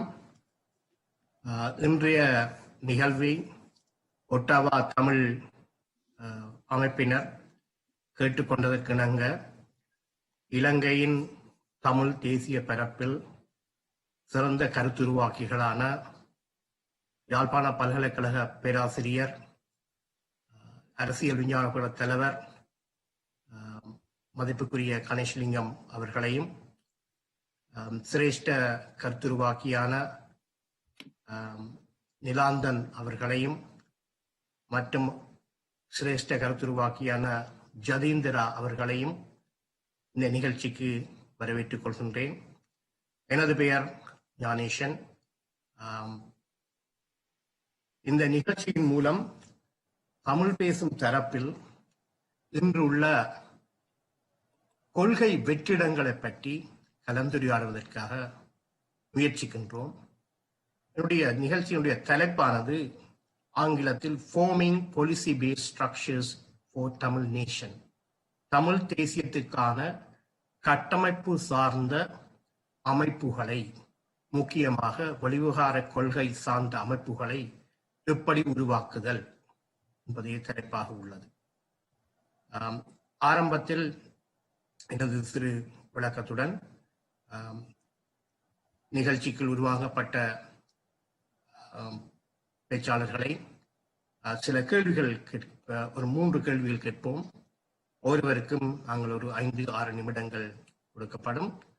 அதற்கு பிறகு 3 கேள்விகளும் முடிந்ததன் பின்பு நாங்கள் ஒரு முடிவுரையை வழங்கி இந்த நிகழ்ச்சியை பூர்த்தி செய்வதாக எண்ணியுள்ளோம்.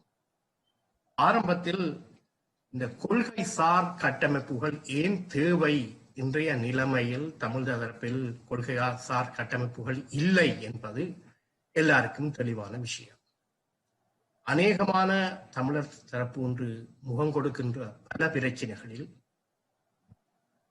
உள்நாட்டில் காணி பிரச்சனையாக இருக்கலாம், அல்லது குடியேற்றங்கள் பிரச்சனையாக இருக்கலாம், அல்லது காணாமல் போனவர்களாக பிரச்சனையாக இருக்கலாம், அல்லது இந்தியாவுடைய அணுகுமுறையாக இருக்கலாம், அல்லது ஐக்கிய நாடுகள் சபையின் மனித உரிமைகள் சார்ந்த அணுகுமுறையாக இருக்கலாம். இதன் போதும் எமது தமிழர் தரப்புகள் ஒரு கட்டமைக்கப்பட்ட உறுதியான செயற்பாட்டு தளங்களில் செயற்படவில்லை என்பது கண்கூடும். ஒவ்வொரு பிரச்சனை வரும்போதும் உடனடியாக அதுக்கான சில வேலை திட்டங்களை செய்து அதை முடித்துவிட்டு மற்றொரு வேலை திட்டத்துக்கு பாய்ந்து செல்லும் செயற்பாடே இருக்கின்றதை தவிர தொடர்ச்சியாக ஒரு நீண்டகால நோக்கில், நீண்டகால திட்டங்களின் அடிப்படையில் இந்த செயற்பாடுகள் மேற்கொள்ளப்படவில்லை என்பதன் ஒரு வெளிப்பாடே தமிழர் தரப்பு பல திசைகளில் சிதறுண்டும் பலவிதமான வெற்றிகளை பெற முடியாத, வெற்றிகள் பெறக்கூடிய சந்தர்ப்பங்களிலேயே வெற்றிகளை பெற முடியாத நிலைமை உருவாகி உள்ளது. இந்த அடிப்படையில் இன்று நாங்கள் முக்கியமாக கொள்கைசார் கட்டமைப்புகளை பார்க்கும்போது வெளிநாட்டு கொள்கை, தமிழர் தரப்புக்கு ஒரு வெளிநாட்டு கொள்கை மிகவும் அவசியம் என்ற அடிப்படையில் இந்த கலந்துரையாடலை மேற்கொள்கின்றோம். ஆரம்ப கேள்வியாக நான் முதலாவது கேள்வியாக கேட்க வேண்டிய விஷயம், what do we mean by policy based structures, especially on foreign policy? வெளிநாட்டு கொள்கை, வெளிவிவகார கொள்கை சார்பாக நாங்கள் கட்டமைப்பு சார் ஸ்தாபனங்கள் என்று சொல்லும் போது என்னத்தை கருத்தில் கொள்கின்றோம்? அதாவது கட்டமைப்பு சார் கொள்கை வகுப்பு என்பது என்ன என்பது முதலாவது கேள்வி. எனி எக்ஸாம்பிள் ஃப்ரம் ஹிஸ்டரி, வரலாற்றில் இருந்து சில உதாரணங்களை தந்து உதவ முடியுமா? இந்த கட்டமைப்பு சார் கொள்கை வகுப்பில் இருக்கக்கூடிய முக்கிய கூறுகள் யாவை? Define the components. திருப்பியும் நான் கேள்வியை கூறுகின்றேன். What do we mean by policy based structures, especially on foreign policy? Any examples from history? Define the components. இந்த கேள்விக்கான ஆரம்ப பதிலை மாண்புமிகு பேராசிரியர் கணேசலிங்கம் அவருடன் முதலாக வேண்டி நிற்கின்றோம்.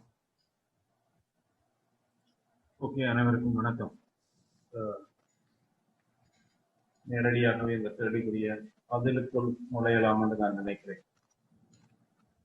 முதலில் உங்களுடைய வினாவின் பிரதானமான இலக்கு ஒரு கட்டமைப்பு சார் ஏன் தமிழர்களுக்கு அவசியம் என்பதற்கான ஒரு ஆரம்ப முனைப்பு ஒன்றை முன்வைத்திருந்தீர்கள். அதுக்கான பின்னூட்டல் பெருமளவுக்கு 2009க்கு பிறகு தமிழருடைய அரசியல் பரப்பிலும் தமிழருடைய மிதவாத அரசியல் பரப்பிலும் பொது நோக்கு நிலையிலும் எத்தகைய கட்டமைப்புகளும் சரியாக ஒழுங்கமைக்கப்படாத ஒரு சூழல் இருக்கிறது. வெறுமனே நலன்கள் சார்ந்த ஒரு அரசியல் கட்சிகளுக்கு குறித்துடைய இயல்புகளுமே காணப்படுகிறது. அதனால் அந்த கட்டமைப்பு சார் சூழல் என்பது பெருமளவுக்கு எங்களிடம் இந்த ஃபார்மிங் ஸ்ட்ரக்சர் என்றது ஒன்று எங்களிடம் இல்லாததனால் நாங்கள் ஒரு முழுமைப்படுத்தப்பட்ட திட்டமிடலையோ அமலாக்கத்தையோ அல்லது விடுகின்ற தவறுகளை சரி செய்வதையோ அல்லது எங்கள் மீது இருக்கக்கூடிய பொது வழியில் இருக்கக்கூடிய நெருக்கீடுகளை எப்படி கடந்து செல்வது என்பது பற்றியோ எங்களிடம் எந்த விதமான பொறிமுறையையும் எங்களால் உருவாக்க முடியாமல். இதனால்தான் மிக மிக அவசியம். இரண்டாவது விடயம், இந்த வெளியுறவு என்ற தளத்துக்குள் பிரவேசிக்கிற போது மிக முக்கியமானது 2009க்கு பின்னர் உள்நாட்டு பொறிமுறையினுடைய தோல்விகள் அனைத்தும் சர்வதேச மட்டத்திலான ஈடாட்டத்தையும் சர்வதேச நாடுகளுடனான உறவாடலையும் முதன்மைப்படுத்தினீங்க. அத்தகைய முதன்மைப்படுத்தலை சாத்தியப்படுத்த வேண்டிய பொறுப்பாண்மை நிச்சயமாக ஒரு வெளி விவகாரத்தை கையாளக்கூடிய ஒரு பிரிவுக்கே உறுப்பினர். ஆகவே நிச்சயம் அந்த நாடுகளை கையாளுதல், அரசு சார்பற்ற அமைப்புகளை கையாளுதல், புலம்பெயர்ந்த தளத்தில் இருக்கின்ற அறிவு சார்ந்திருக்கக்கூடிய அறிவுஜீவிகளை அல்லது புத்திஜீவிகளை அல்லது புலமை சார்ந்தவர்களை ஒன்றிணைப்பதற்கான உறவாடலை அல்லது உரையாடலை தொடர்ந்து மக்களை பெருமளவுக்கு ஒன்றிணைத்தல், அதாவது புலம்பெயர்ந்த தளத்திலும் புலத்திலும் இருக்கிறவர்களுக்கு இடையில பொது நியமத்தை உருவாக்குவதற்குரிய எண்ணத்தை அல்லது ஒவ்வொரு விவகாரங்கள் ஏற்படுகின்ற போது அவரை எவ்வாறு கையாளுதல், அவற்றை எதிர்கொள்ளுதல் என்பது பற்றிய முடிவினை அல்லது தீர்மானத்தினை எடுப்பதற்கு மிக அவசியமான பொறிமுறைகள் எங்களுக்கு தேவைப்படுகிறது. அதில் மிக முக்கியமானது வெளிவிவகார பொறிமுறை என்று நான் இதை கட்டமைக்கின்ற வடிவம் என்பது தனித்து புலமை தளத்தால் கட்டமைக்க முடியாது. புலமைத்தளம் என்பது இதுக்குரிய ஊக்கியம் பின்புலம் தான். இந்த புலமைத்தளம் பெருமளவுக்கு அது திங்க் டேங்கா இருக்கலாம், அல்லது ஒரு இண்டிவிஜுவலாக இருக்கலாம், அல்லது ஆர்கனைஸ் பண்ணப்பட்ட சில குழுக்களாக இருக்கலாம், அல்லது புலமை தளத்தில் இருக்கக்கூடிய சர்வதேச மட்டத்தில் இருக்கும் புற தேசியங்கள் சார்ந்து இருக்கக்கூடியவர்களாக இருக்கும். யாராகவும் இருக்கும். அவர்கள் சார்ந்து, அவர்களுடைய அறிவு சார்ந்து, அவர்களுடைய தளத்தில் இருந்து பெறக்கூடிய இன்றைக்கு உலக பரப்பில் இருக்கக்கூடிய மாறுதல்களையும் அவர்களுடைய ஸ்ட்ராட்டஜிஸ் உத்திகளையும் பெருமளவுக்கு நாங்கள் கையாளுவதற்கு குறித்துடைய பொறிமுறை வரக்கூடிய இந்த உலகத்தில் இருக்கிற எல்லா அறிவு சார்ந்த களத்தில் இருந்தும் பெறப்பட வேண்டியதும். ஆகவே அது ஒரு தளத்தில் அல்லது அதனுடைய பிளாட்ஃபார்ம் முதன்மையானதாக அந்த இடத்தில் இருத்தல் வேண்டும் ஒன்று. இரண்டாவது, மிக முக்கியமாக இதை தாங்கி செல்லக்கூடிய அல்லது இதை கொண்டு இயக்கக்கூடிய அல்லது இதனுடைய எண்ணங்களை சமூகத்துக்கும் நாட்டுக்கு மக்களுக்கு தேசங்களுக்கு தேசியங்களுக்கு உலகத்தில் இருக்கிற வல்லரசுகளை கொண்டு செல்லக்கூடிய ஆளுமையும் திறனும் உள்ள அரசியல் தலைமையும் இந்த இடத்தில் மிக முக்கியமானது. அன்னைக்கு நீங்க கேட்ட இரண்டாவது மிக முக்கியமான விஷயம் அது. இந்த ரெண்டையும் சுற்றி அல்லது இந்த ரெண்டினுடைய தளத்திலும் இருக்கக்கூடிய புறவயமான காரணிகள் அனைத்தும் அது சில வேளைகளில் அறிவை கடந்து இருக்கக்கூடிய செயல்பாட்டு தளத்தில் இருக்கக்கூடிய ஒரு தூதுவர் ஆலயங்களை மையப்படுத்தி தூதுவர் நிலையங்களை மையப்படுத்தி அவற்றின் மீதான செல்வாக்கை ஏற்படுத்தக்கூடிய விதத்திலான பிரிவுகளை ஒரு மூன்றாவது களத்தில் உள்ளடக்குதல் என்பது இந்த கட்டமைப்பு சார் பொறிமுறையில் மிக பிரதானமான அம்சம். இன்னொரு விடயத்தை இதில் குறிப்பிட்டு செல்கிறேன். எப்போதும் வெளிவாரம் என்பது தனித்து ஒரு ஒரு கொள்கை சார்ந்திருப்பதில்லை. அது முழுக்க முழுக்க ஒரு ராஜதந்திரம் தான், ஒரு டிப்ளோமசி சார்ந்து. இந்த டிப்ளோமேட்டிக் மூவ்மெண்ட் தான் இதிலே மிக பிரதானமான வெற்றிக்கான பின்புலம். வெளிவிவகாரம் ராஜதந்திரமற்ற எந்த பொறிமுறையையும் உலகத்தில் வெற்றி பெற செய்து விடாது. அவை நிச்சயம் அது குறித்துடைய பிரிவினராகத்தான் நான் அதீதமாக இந்த அரசியல் தலைமைகளை கருதுகிறேன். அது தனிய அரசியல் தலைமைகளால் மட்டும்தான் முடியும் என்று நான் குறிப்பிடவில்லை. அரசியல் தலைமைகளோடு சேர்ந்து இயங்கக்கூடிய புலம்பெயர்ந்த தளத்தில் பயணிக்கின்ற புலம்பெயர்ந்த தளத்தில் இருக்கக்கூடிய அரசியல் ஈடுபாடு கொண்ட முன்னோடிகளை இதுக்குள் முதன்மைப்படுத்தி கொண்டு ஒரு ராஜதந்திர உரையாடலையும் ஒரு வெளிவிவகாரத்தினுடைய மிக முக்கியமான கட்டமைப்பு. சில வேளையில் இப்படி ஒரு கேள்வி உங்களிடம் அடலாம், ஒரு அரசற்ற தளத்தில் எப்படி ஒரு வெளிவிவகாரத்தை உலகத்தில் உருவாக்கலாம் என்று. அன்னைக்கு ஜூதர்கள் ஒரு காலத்தில் உருவாக்கி இருக்கிறார்கள், பலஸ்தீனர்கள் எப்போதும் பிரயோகப்படுத்துகிறார்கள், இந்திய முஸ்லிம்கள் அண்மை காலகட்டத்திலும் பிரயோகப்படுத்தி இருக்கிறார்கள், திபெத்தியர்கள் மிக நீண்ட காலமாக அத்தகைய பொறிமுறைகளை உலகம் தழுவிய விதத்தில் பிரயோகப்படுத்துகிறார்கள். ஆகவே அந்த வகையான எண்ணங்களோடு அந்த உதாரணங்களோடு அந்த நாடுகள் பின்பற்றுகின்ற அல்லது தேசியங்கள் பின்பற்றுகின்ற உத்திகளோடு செயல்பட வேண்டிய பொறுப்பாண்மை இந்த கட்டமைப்புக்கு குறித்துடையது என்று கூறி மீளவும் உங்களை சந்திக்கிறேன். நன்றி. நன்றி பேராசிரியர்களே. அடுத்ததாக இந்த கேள்வியை நிலாந்தன் அவர்களுடன் கேட்க விரும்புகின்றோம்.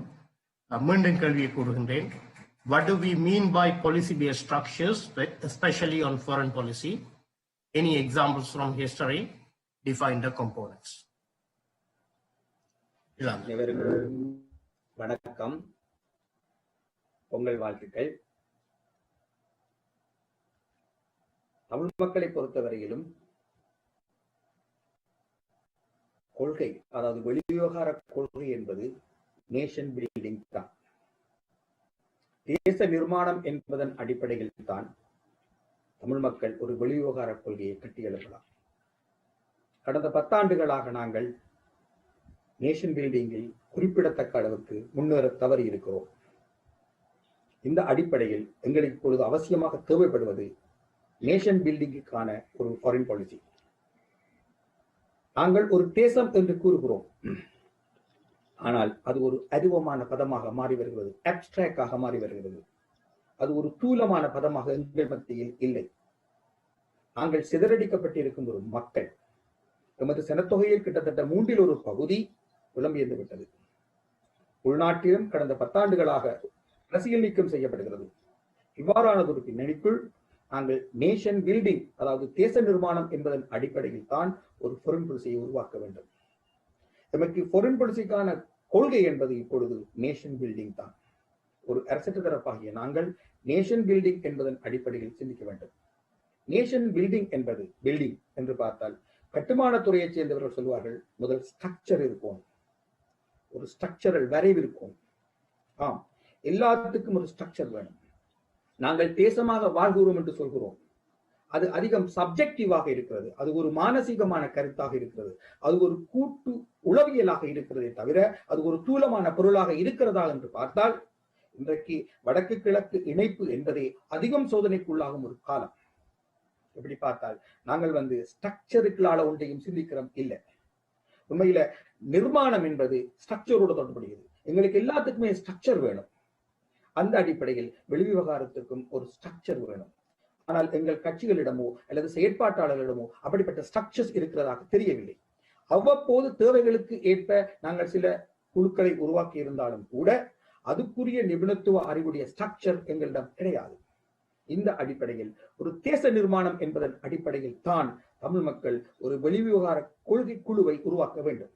இதுல இன்றைக்கு நாங்கள் தேசம் என்று பார்க்க தாயகத்துல ஒரு தொகுதி இருக்கிறோம், புலம்பெயர்ந்து ஒரு தொகுதி இருக்கிறோம். அதாவது தாய் நிலத்துக்கு வெளியிலும் சிதறடிக்கப்பட்டிருக்கும் தேசம் நாங்கள். இந்த அடிப்படையில் நாங்கள் தாயகத்தையும் புலம்பெயர்ந்த தமிழ் மக்களையும் இணைத்துத்தான் ஒரு தேச நிர்மாணத்துக்கான foreign policy-யை உருவாக்க வேண்டும். அப்படி ஒரு வெளிவிவகார கொள்கையை உருவாக்கும் பொழுது அந்த ஸ்ட்ரக்சர் எப்படி இருக்கணும் என்று சொன்னால், தாயகம், புலம்பெயர்ந்த தமிழ் தரப்பு டயாஸ்பரா, அதோட தமிழகத்தையும் இணைத்துக் கொண்டுதான் தமிழ் மக்கள் போகலாம். ஏனென்று சொன்னால் நாங்கள் ஆறுதலா பார்க்கலாம். எந்த அடிப்படையில் என்று சொன்னால், இன்றைக்கு நாங்கள் ஒரு ஸ்ட்ரக்சராக யோசிப்பது என்பது நாங்கள் கடந்த 10 ஆண்டுகளாக அறிவோமாக சிந்திக்கிறோம் என்ற அடிப்படையில் தான் எல்லாத்தையும் நாங்கள் ஒரு கொள்கையாக ஒரு கனவாக வச்சிருக்கிறோம். ஆனால் எங்களுக்கு அதுக்குரிய கட்டுமானங்கள் கிடையாது. இதில் யூதர்கள் ஒரு உதாரணம். ஆனால் யூதர்களின் உதாரணம் கிட்டத்தட்ட 80 ஆண்டுகளுக்கு முந்தையது. அதை கடந்து புதிய உதாரணங்கள் வந்திருக்கு. பலஸ்தீனர்கள் ஒரு வெற்றி பெற்ற உதாரணம் என்று சொல்ல முடியாவிட்டாலும் கூட அது ஒரு உதாரணம். அதே போல ஆகப்பிந்திய உதாரணமாக குர்டிஷ்களை சொல்வார்கள். கடந்த 10 ஆண்டுகளில் மேற்காசியாவில் ஏற்பட்டிருக்கும் பதட்டத்தை குர்டிஷ்கள் எப்படி கையாள்கிறார்கள் என்பது. ஆனால் அதில் அவர்கள் பூரண வெற்றி பெற்றிருக்கிறார்கள் என்று சொல்ல முடியாது. அதே சமயம் 1990 பின்பகுதிகளில் நேட்டோ விரிவாக்கத்தின் பிரகாரம் கிழக்கு ஐரோப்பாவில் யுகோஸ்லாவியா உடைக்கப்பட்ட போது உருவாகிய நாடுகள் மொண்டினீக்ரோ, கொசோவா போன்ற நாடுகள் பொறுத்து அங்கேயும் ஒரு வெளிவிவகார கொள்கை ஒன்று இருந்திருக்கிறது. அது கட்டமைப்பாக இருந்ததோ இல்லையோ, அந்த வெளிவிவகார கொள்கை எந்த அடிப்படையில் தீர்மானிக்கப்படுகிறது என்று சொன்னால் அந்த பிராந்திய யதார்த்தத்தின் அடிப்படையில் தான் தீர்மானிக்கப்படுகிறது. அதாவது கொசோவாவின் விடுதலை, மொண்டினீக்ரோவின் விடுதலை என்பதெல்லாம் நேட்டோ விரிவாக்கத்தின் ஒரு பகுதி, அல்லது ஐரோப்பிய யூனியனின் பொருளாதார வலயத்தின் விஸ்தரிப்பின் ஒரு பகுதி. கிழக்கு தீமூரிய விடுதலை என்பது கூட இஸ்லாமிய தீவிரவாதத்துக்கு எதிரான மேற்கின் மோதலின் ஒரு பகுதி. தென்சூடான் விடுதலை கூட அதேதான், இஸ்லாமிய தீவிரவாதத்துக்கு எதிரான மேற்குலக அணுகுமுறைகளின் ஒரு பகுதி. இந்த அடிப்படையில் சிந்தித்தால் அந்த பிராந்திய யதார்த்தத்தின் அடிப்படையில் தான் நேஷன் பில்டிங் ப்ரோசஸுக்குள் வரக்கூடிய தரப்புகள் தங்களுடைய foreign policy-யை வடிவமைத்திருக்கிறார்கள். இலங்கை தமிழர்கள் பொறுத்து திருநாவுக்கரசுவின் வார்த்தைகளில் சொன்னால், ஜியோகிராபிக்கல் ப்ராக்சிமிட்டி, அதாவது எங்களுடைய புவிசார் அமைவிடம் தான் எங்களுடைய அடிப்படை பலமும் எங்களுக்கு அடிப்படையில் துயரமும். இந்த புவிசார் யதார்த்தத்தின் அடிப்படையில் தான் எங்களுக்கு குளோபல் பாலிசி என்பதை வர முடியும். எப்படி என்று சொன்னால், எங்களுடைய புவிசார் அணுகுமுறைகள் தான், அதாவது ஈழத்தமிழர்களை பொறுத்தவரையிலும் புவிசார் அரசியல் தான் பூகோள அரசியல். புவிசார் அரசியலின் விளைவுகள் தான் பூகோள அரசியலில் பெருமளவுக்கு பிரதிபலிக்கின்றன. எங்களுக்கு தனியாக ஒரு பூகோள அரசியல் கிடையாது. எனவே ஒரு நேஷன் பில்டிங் ப்ரோசஸுகளால யோசிக்கும் ஒரு foreign policy என்று வரையறுக்க முதலாவதாக நாங்கள் புவிசார் அரசியலை கையாள்வதற்கான ஒரு பொருத்தமான கட்டமைப்பை உருவாக்க வேண்டும். அதற்கு அடுத்த கட்டமாக ஐரோப்பா, அமெரிக்கா போன்றவற்றை கையாள்வதற்கான கட்டமைப்புகளை உருவாக்குவோம். அதே சமயம் பேரலாக எங்களோடு தோழமை கொள்ளக்கூடிய கொள்கை ரீதியாக உண்மையில கொள்கை தோழமை என்றதே இன்றைக்கு foreign policy-ல இல்லாமல் போயிட்டு. உதாரணமாக கியூபா ஒடுக்கப்படும் மக்களோடு இல்லை, கியூபா இன்றைக்கு அரசாங்கத்தோடு நிற்குது. 80களில் தமிழ் மக்களின் இயக்கங்களுக்கு பயிற்சி கொடுத்த பலஸ்தீனம் இன்றைக்கு மஹிந்தவின் நண்பன். இப்படி பார்த்தால் இங்கே கொள்கை குணிதம் எல்லாம் கிடையாது. அரசுக்கும் இடையிலான கட்டமைப்பு சார் உறவு. எனவே ஈழத்தமிழர்கள் ஒன்றில் திட்டவட்டமாக இருக்க வேண்டும். எங்களுக்கு எதிரில் இருப்பது ஒரு அரசு, அதிடம் எல்லாத்திலையுமே ஒரு கட்டமைப்பு இருக்கு, ஸ்ட்ரக்சர் இருக்கு. அது முழு வளங்களையும் கொண்ட ஒரு ஸ்ட்ரக்சர். அது உலகத்தின் அனுபவங்களை திரட்டி உருவாக்கப்பட்ட ஒரு பாரம்பரியத்தை கொண்ட ஒரு ஸ்ட்ரக்சர். எங்களிடம் அப்படிப்பட்ட ஸ்ட்ரக்சர்ஸ் ஓரளவுக்கு 2009 வரையிலும் இருந்தன. அவை பலவீனமானவை என்ற பொழுதும் இருந்தன. ஆனால் இப்பொழுது அதுவும் கிடையாது. எங்களிடம் இப்பொழுது அப்படிப்பட்ட ஸ்ட்ரக்சர் எதுவும் கிடையாது. அந்த ஸ்ட்ரக்சர் இல்லாத வெற்றிடத்தில் நாங்கள் அனுபவமாக கதைக்கிறோம். எனவே உடனடியாக நாங்கள் ஒரு ஸ்ட்ரக்சரை உருவாக்க வேண்டும். இது விடயத்தில் யூத அனுபவம் 80 ஆண்டுகளுக்கு முந்தையது என்றால் நாங்கள் குர்டிஷ்களின் அனுபவங்களை ஏற்றுக்கொள்ளலாம், பலஸ்தீனர்களின் அனுபவங்களை ஏற்றுக்கொள்ளலாம், குறிப்பாக கிழக்கு ஐரோப்பிய அனுபவங்களை ஏற்றுக்கொள்ளலாம். இதை தவிர ஈழத்தமிழர்கள் தங்களுக்கே உரிய கிரியேட்டிவான ஒரு தங்களுக்கே உரிய முழுக்க படைப்புத்திறன் மிக்க ஒரு foreign policy-யை பற்றி யோசிக்கலாம். அதில் நிச்சயமாக எங்களுடைய புவிசார் அரசியல் தான் எங்களுடைய பூகோள அரசியலை பெருமளவு தீர்மானிக்கிறது என்பதன் அடிப்படையில், அந்த அடிப்படையில் தான் நான் முன்னம் சொன்னேன், தமிழகத்தையும் இணைத்துக் கொண்ட ஒரு ஒட்டுமொத்த பரப்பாக தாயகம், தமிழகம், டயஸ்பரா ஆகிய 3 பரப்புகளையும் இணைத்த ஒரு foreign policy டிசைன் பண்ணப்பட வேண்டும். அந்த ஃபாரின் பாலிசிக்குள் இந்த 3 தரப்புகளிலும் இருக்கக்கூடிய புலமைசார் மற்றும் நலன்சார் மற்றும் இனம் சார்ந்து சிந்திக்கின்ற எல்லாரையும் இணைக்க வேண்டும். இந்த 3 கட்டமைப்புகளும் தங்களுக்குள் வெவ்வேறு அதற்காக ஒரு பொருத்தமான பாலிசி உருவாக்கப்பட வேண்டும். எல்லாத்துக்கும் முதல் தமிழ் மக்களுக்கு தலைமை தாங்க விரும்புகிறவர்கள் தங்களை ஒரு தேசமாக சிந்திக்க வேண்டும். நாங்கள் ஒரு தேசம் என்று கருதினால் தான், அல்லது நாங்கள் ஒரு தேசமாக எங்களை நிர்மாணிப்பதில் எங்கே தொடர்ந்து வெற்றி பெற முடியாமல் இருக்கிறோம் என்று சிந்தித்தால் தான் ஒரு தேச நிர்மாணம் என்பதன் அடிப்படையில் நாங்கள் ஒரு வெளியுறவு கொள்கையை வகுக்கலாம். அந்த வெளியுறவு கொள்கையை தூலமானது ஆக்க அதுக்கு ஒரு கட்டமைப்பை உருவாக்கலாம். எனவே முதலில் நாங்கள் ஒரு தேசமாக சிந்திக்க வேண்டும். தேச நிர்மாணத்துக்கு என்னென்ன அவசியம் என்று பார்க்க வேண்டும். தேச நிர்மாணத்துக்குரிய கட்டமைப்புகளில் முக்கியமானது வெளியுறவு. ஏனைய தேசங்களோடும் ஏனைய நாடுகளோடும் உறவாடுவதற்கு வேண்டிய கட்டமைப்பு என்ற அடிப்படையில் நாங்கள் அதை உருவாக்க வேண்டும். தவிர எல்லாவற்றையும் விட முக்கியமாக எங்களுடைய சனத்தொகையில் 1/3 பகுதி அங்கால நிற்கிறது. தவிர எங்களுடைய புவிசார் அரசியலை கையாள்வதற்கு தமிழகம் ஒரு கருவி என்ற அடிப்படையில் பார்த்தால் இவை எல்லாவற்றையும் உள்ளடக்கிய ஒரு கட்டமைப்பை நாங்கள் உருவாக்குவதன் மூலம் தான், அந்த கட்டமைப்பு கூடாகத்தான் தேச நிர்மாணத்தில் நாங்கள் அடுத்தடுத்த கட்டங்களை வெற்றிகரமாக அடைய முடியும். நன்றி லாந்தன், மிக அனைத்தரமான கருத்துக்கள். தமிழகம், தாயகம், புலம்பெயர்ந்தோர் இணைந்து செயற்படுவதன் மூலம்தான் ஒரு கட்டமைப்பை உருவாக்க முடியும். இந்த கட்டமைப்புகளின் கூறாக, வெளிவார கொள்கை கட்டமைப்பின் கூறாக இந்த 3 சக்திகளும் இருக்க வேண்டும் என்பதை தெளிவாக கூறுகின்றீர்கள். கணேசலிங்கம் அவர்கள் ஒரு முக்கிய கருத்தை கூறியிருக்கின்றார், நான் முதலில் கூற தவறிவிட்டேன். அதாவது ஹென்றி கிசிங்கர் கூறியது போல எங்களுக்கு நலன்கள் தான் முக்கியமே தவிர நண்பர்களும் எதிரிகளும் மாறிக்கொண்டே போவார்கள். அதாவது நிரந்தர நண்பர்களும் இல்லை, நிரந்தர எதிரிகளும் இல்லை, நிரந்தர நலன்கள் மாத்திரமே எந்த ஒரு நாட்டுக்கும் அமைவாக இருக்கும். ஒரு நாடு இல்லாத நேரத்திலும் ஒரு இனமாக, நாங்கள் நாடற்ற இனமாக சிந்திக்கும் போதும் எங்களுடைய நலன்களே எங்களுக்கு பிரதானமாக இருக்க வேண்டும் என்பது கண்டு. அது அடுத்ததாக இந்த கேள்வியை ஜதீந்திரா அவர்களிடம் விடுகின்றேன். அதாவது கேள்வியை மீண்டும் கூறுகின்றேன். What do we mean by policy-based structures, especially on foreign policy? வெளிவகார கொள்கை சம்பந்தமான இந்த கட்டமைப்பு என்னத்தை கூற விளைகின்றோம்? இதற்கான உதாரணங்கள் வரலாற்றில் இருந்து கூற முடியுமா? இவருடைய காம்போனன்ட்ஸ், இவருடைய ஆள்கூறுகள் அல்லது இருக்கக்கூடிய கூறுகள் என்ன என்பதை கேட்டு. அனைவருக்கும் வணக்கம். நான் இந்த கேள்வியை முதல்ல இன்னொரு கேள்வியிலிருந்து ஆரம்பிக்கலாம்னு நினைக்கிறேன். என்னென்னு சொன்னால், இந்த உண்மையில அந்த ஃபாரின் பாலிசி, ஒரு ஸ்ட்ரக்சர் பேஸ்ட் ஃபாரின் பாலிசி என்பது ஒரு ஸ்டேட் அரசுகளுக்குரியது. ஆகவே அரசு அல்லாத ஒரு சமூகம் அல்லது தேசமாக இருக்கிற தமிழர்கள் எப்படி ஒரு வெளிவிவகார கொள்கையை கட்டமைக்கலாம்? ஏனென்றால் ஸ்டேட்டினுடைய ஃபார்முலாஸ்களை நாங்கள் அப்ளை பண்ண முடியாது.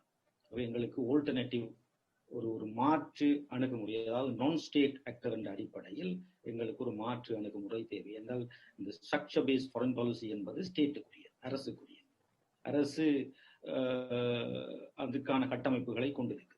அந்த மாதிரியான கட்டமைப்புகளை நாங்கள் உருவாக்க முடியாது. ஏனென்றால் நாங்கள் ஒரு மிக பலவீனமான நிலையில், மிகவும் சர்வதேச சமூகத்தினுடைய ஒரு ஆதரவை எதிர்பார்த்து அதை தவிர வேறு எதுவுமே இல்லாத ஒரு சமூகமாகவும் நாங்கள் இருக்கிறோம். அதை எதிர்பார்ப்பதை தவிர ஒரு எங்களிடம் எதுவும் இப்பொழுது இல்லை.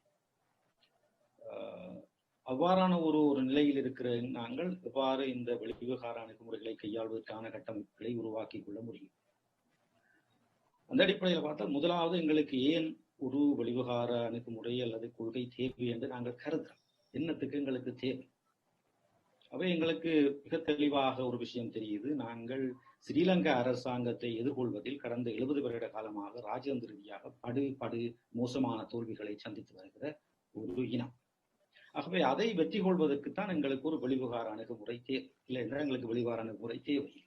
நாங்கள் வெற்றி பெறுபவர்களாக இருந்தால் அல்லது வெற்றியை நோக்கி பயணிப்பவர்களாக இருந்தால் எங்களுக்கு வெளிவிவகார அணுகுமுறை தேவைப்படாது. இப்படி ஒரு விவாதமும் எங்களுக்கு தேவைப்பட்டிருக்காது. நாங்கள் தொடர்ந்தும் ராஜதந்திர ரீதியில் முன்னோக்கி பயணிக்க முடியாமல் தொடர்ந்தும் சறுக்கி விழுகின்ற ஒரு கூட்டமாக இருக்கிறோம் என்பதுதான் இதனுடைய அடிப்படை. அவை அப்படி சறுக்கி விழுகிற கூட்டமாக இருக்கிற நாங்கள் எப்படி எங்களுடைய வெளிவிவகார விடயங்களை கையாள்வதன் மூலம் எங்களுடைய நலன்களை பேணி பாதுகாப்பதற்கான ஒரு வெளிவிவகார பொறிமுறையை எப்படி நாங்கள் உருவாக்கி கொள்ளலாம். அந்த அடிப்படையில் பார்த்தால் எங்கள்கிட்ட இருக்கின்ற வாய்ப்புகளை பயன்படுத்தி தான் இந்த விடயங்களை நாங்கள் உருவாக்கி கொள்ள முடியும்.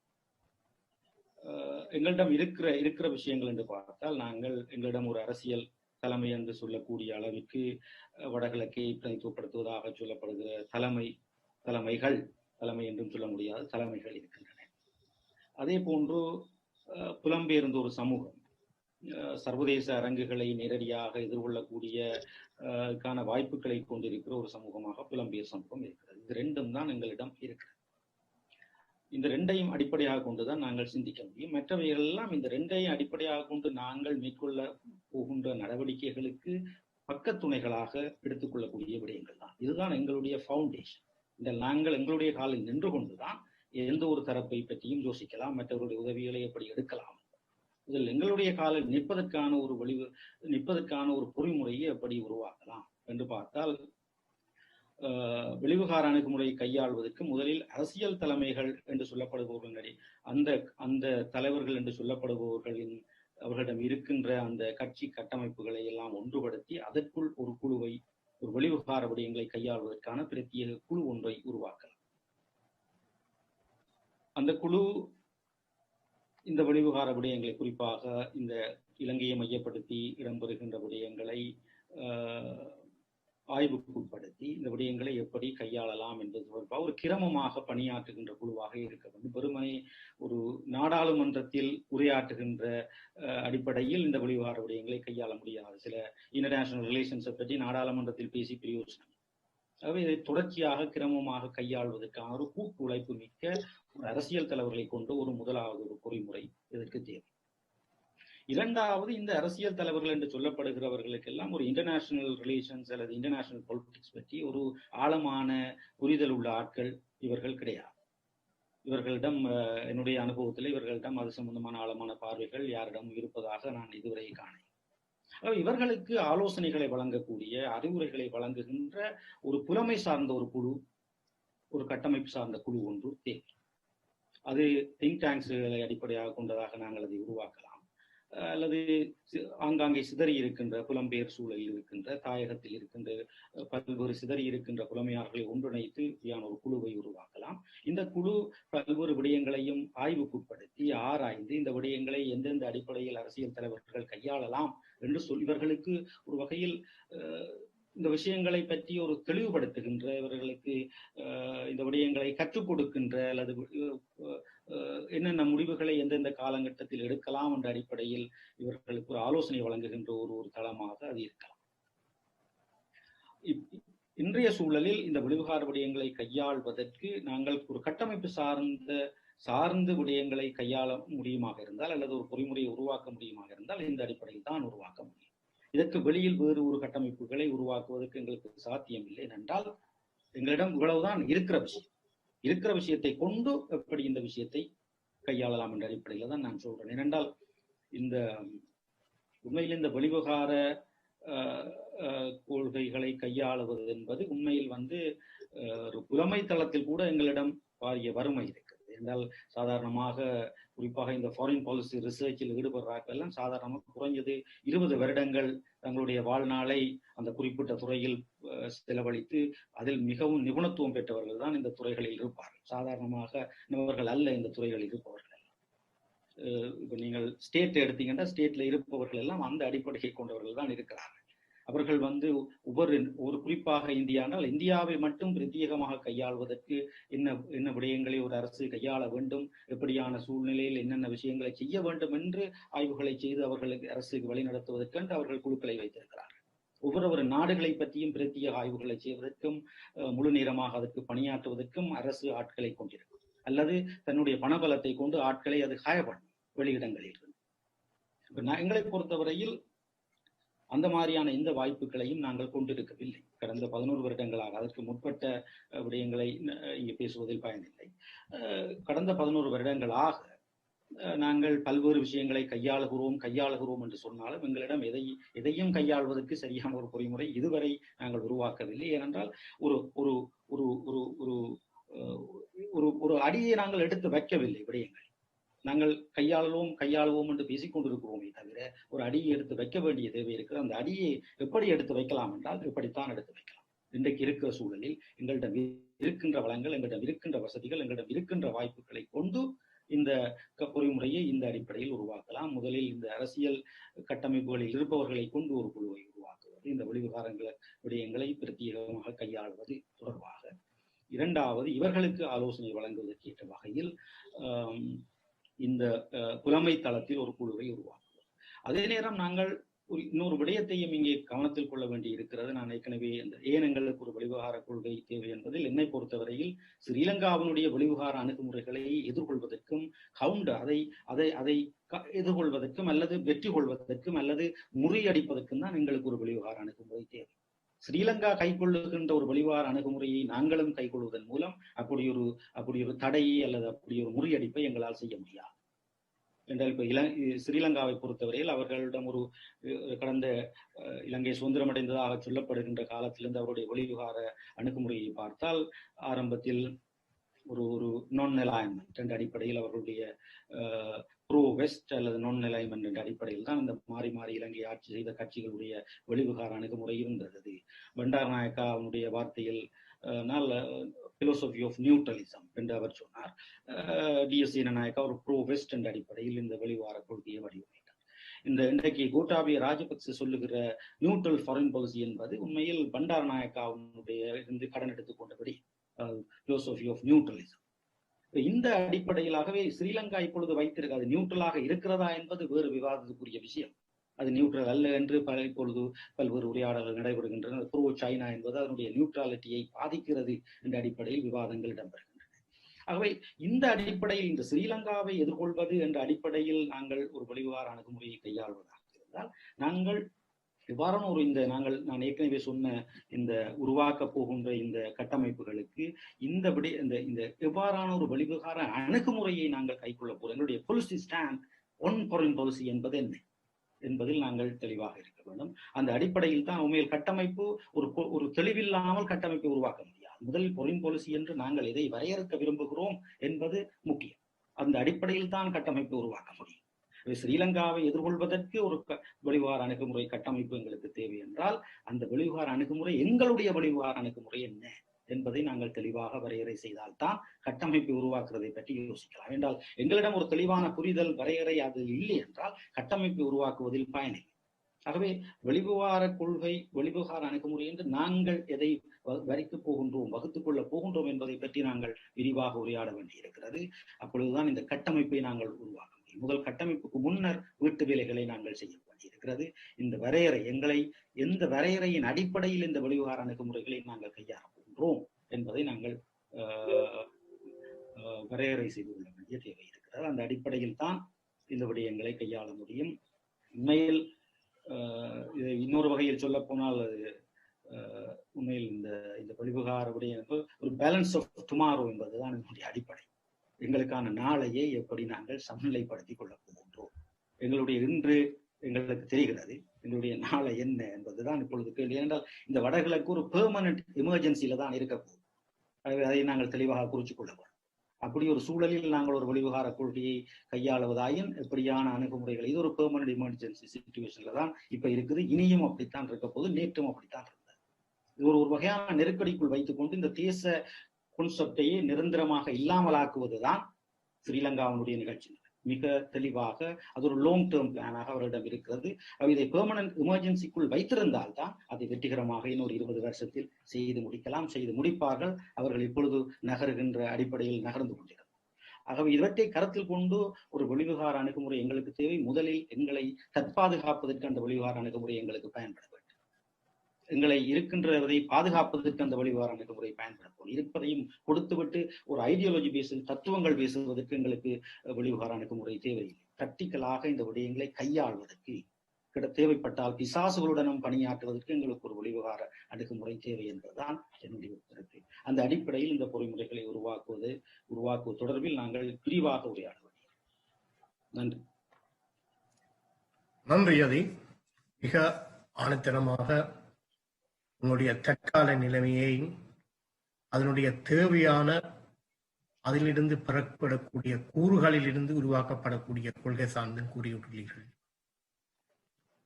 தமிழர் தரப்பு இப்போது எக்ஸிஸ்டென்ஷியல் த்ரெட், அதாவது அதனுடைய இருப்புக்கான போராட்டம், இருப்புக்கான ஒரு அழுத்தத்தில் அல்லது ஒரு மிக மிக ஒரு பயங்கரமான அல்லது ஒரு பள்ளத்தாக்கின் உச்சியில் அடுத்த கடத்தில் கீழே விழுந்து பள்ளத்தாக்கில் விழுந்து அழியக்கூடிய ஒரு நிலைமையில் இலங்கை வாழ் தமிழினம் ஈழத்தமிழினம் இப்போது இருக்கின்றது. அதாவது அவர்கள் இந்த நேரத்திலாவது விழித்துக் கொண்டு தங்களது அரசியல் சார்ந்த வெளிவிவகாரம் சார்ந்த தங்களை இருப்பு சார்ந்த முயற்சிகளில் ஈடுபட மறுப்பார்களாக இருப்பின் ஈழத்தமிழினம் இலங்கையில் வாழ்ந்தது என்பது வரலாறாக போகக்கூடிய ஒரு காலகட்டத்தில் நாங்கள் இப்போது இருந்து கொண்டிருக்கிறோம். வரலாற்றிலிருந்து நாங்கள் பாடங்களை கற்றுக்கொள்ளாமல் விட்டால் இலங்கை தீவில் உள்ள கரையோரங்கள் முழுவதும் சிறைந்து வாழ்ந்த ஈழத்தமிழினம், தென்கரையோரங்கள், வடகரையோரங்கள், கிழக்கு கரையோரங்கள் எங்கும் வாழ்ந்த தமிழினம் இன்று குறுக்கப்பட்டு கிழக்கில் உள்ள கிழக்கு கரையோரங்களில் சில பகுதிகளிலும் வடக்கிலும் மாத்திரம் குறுக்கப்பட்டிருக்கின்ற தமிழினம் மிக விரைவிலேயே வடக்கிலும் கிழக்கிலும் தனது பெரும்பான்மை மாகாணங்களான வடக்கு கிழக்கு மாகாணங்களில் தனது இருப்பை இழக்கக்கூடிய வாய்ப்பு சூழ்நிலை இப்போது உருவாகி உள்ளது. அப்ப இந்த வெற்றி ஸ்ரீலங்கா அரசு, சிங்கள பௌத்தவாத அரசின் வெற்றியானது எதில் தங்கியிருக்கிறது என்று பார்த்தால், இலங்கையில் தெற்பகுதியில் பலகாலமாக குறுநில மன்னர்களாக அல்லது இலங்கையின் முழுவதையும் ஆட்சி செய்த 1-2 காலங்கள் உள்ள மன்னர்களின் காலங்களிலும் அல்லது பல நேரங்களில் பல பிரதேசங்களில் இலங்கையின் பகுதிகள் ஆட்சி செய்த சிங்கள மன்னர்களினதும் வழித்தோன்றலாக அதனுடைய சிந்தனை வெளிப்பாடாக பௌத்த மைய பீடங்கள், பௌத்த மத பீடங்கள் இந்த கருத்துக்களை தாங்கிச் செல்வதன் மூலம் ஒரு ஆர்கனைஸ்டான ஒரு ஸ்ட்ரக்சராக இருப்பதன் மூலம்தான் இந்த கருத்து தொடர்ச்சியாக சந்தையாக கடத்தப்படுகின்றது. அதாவது இலங்கை தீவு சிங்கள பௌத்த மக்களுக்கு பிளஸ் பண்ணப்பட்ட, ஆசீர்வதிக்கப்பட்ட ஒரு தீவு.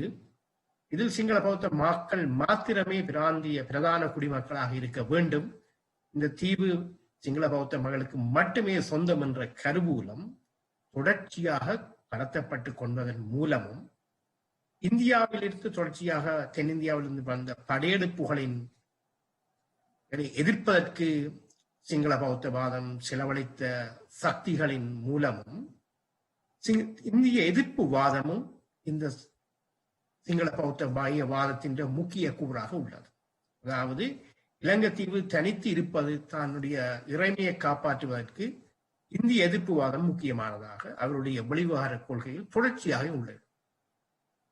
அதுடன் தென்னிந்தியாவில் இலங்கையினுடைய சிங்கள மன்னர்கள் சில காலங்களில் படையெடுத்து போய் தென்னிந்திய அரசர்களுக்கு உதவி செய்ததாகவும் தங்களது படைகளை வைத்திருந்ததாக கூட வரலாறு கூறுகின்றது. ஆகவே இந்த தொடர்ச்சியான வரலாறு, அதாவது வெளிவிவகாரத்தை கையாள வேண்டிய வரலாறு, இலாந்தன் கூறியதன் போல இந்தியாவை கையாளுவதற்கான வரலாறு சிங்கள பௌத்த மையவாதத்திடம் மிக திறமாக, மிக சிறப்பாக மையம் கொண்டு தொடர்ச்சியாக செயற்பட்டுக் கொண்டிருக்கின்றது. தமிழர் தரப்பு, இன்றைக்கு அரசற்ற தமிழர் தரப்பு எப்படி இதை கையாளப் போகின்றது என்றதை இந்த 3 பேச்சாளர்களும் தெளிவாக கூறி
கேள்விக்கு வருகின்றோம்.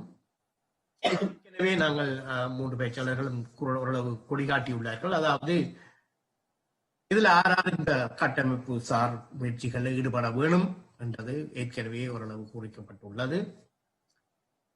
இது எப்படி ஏற்படுத்த வேண்டும் என்றதையும் பற்றி குறிப்பிட்டுள்ளார்கள். இதை கொஞ்சம் ஆழமாக பார்க்க விரும்புகின்றோம். ஏனென்றால் இந்த கடந்த காலங்களில் கற்றுக்கொண்ட பாடங்களை பார்க்க, அதாவது 2 முக்கியமான வெளிவிகார செயற்பாடுகள்ல தாயகமும் சரி டயஸ்போராவும் ஈடுபடுகின்றது. ஒன்று இந்தியா சார்ந்த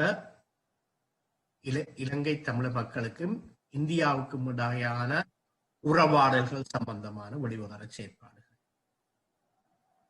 அதாவது இந்தியாவுடைய 13வது இந்தியாவுடைய இலங்கை இந்திய ஒப்பந்தம், அதனால் விளைந்த 13வது அரசியலமைப்பு திருத்தம், அதனால் விளைந்த மாகாண சபைகள் சம்பந்தமான விஷயங்கள் ஒன்று.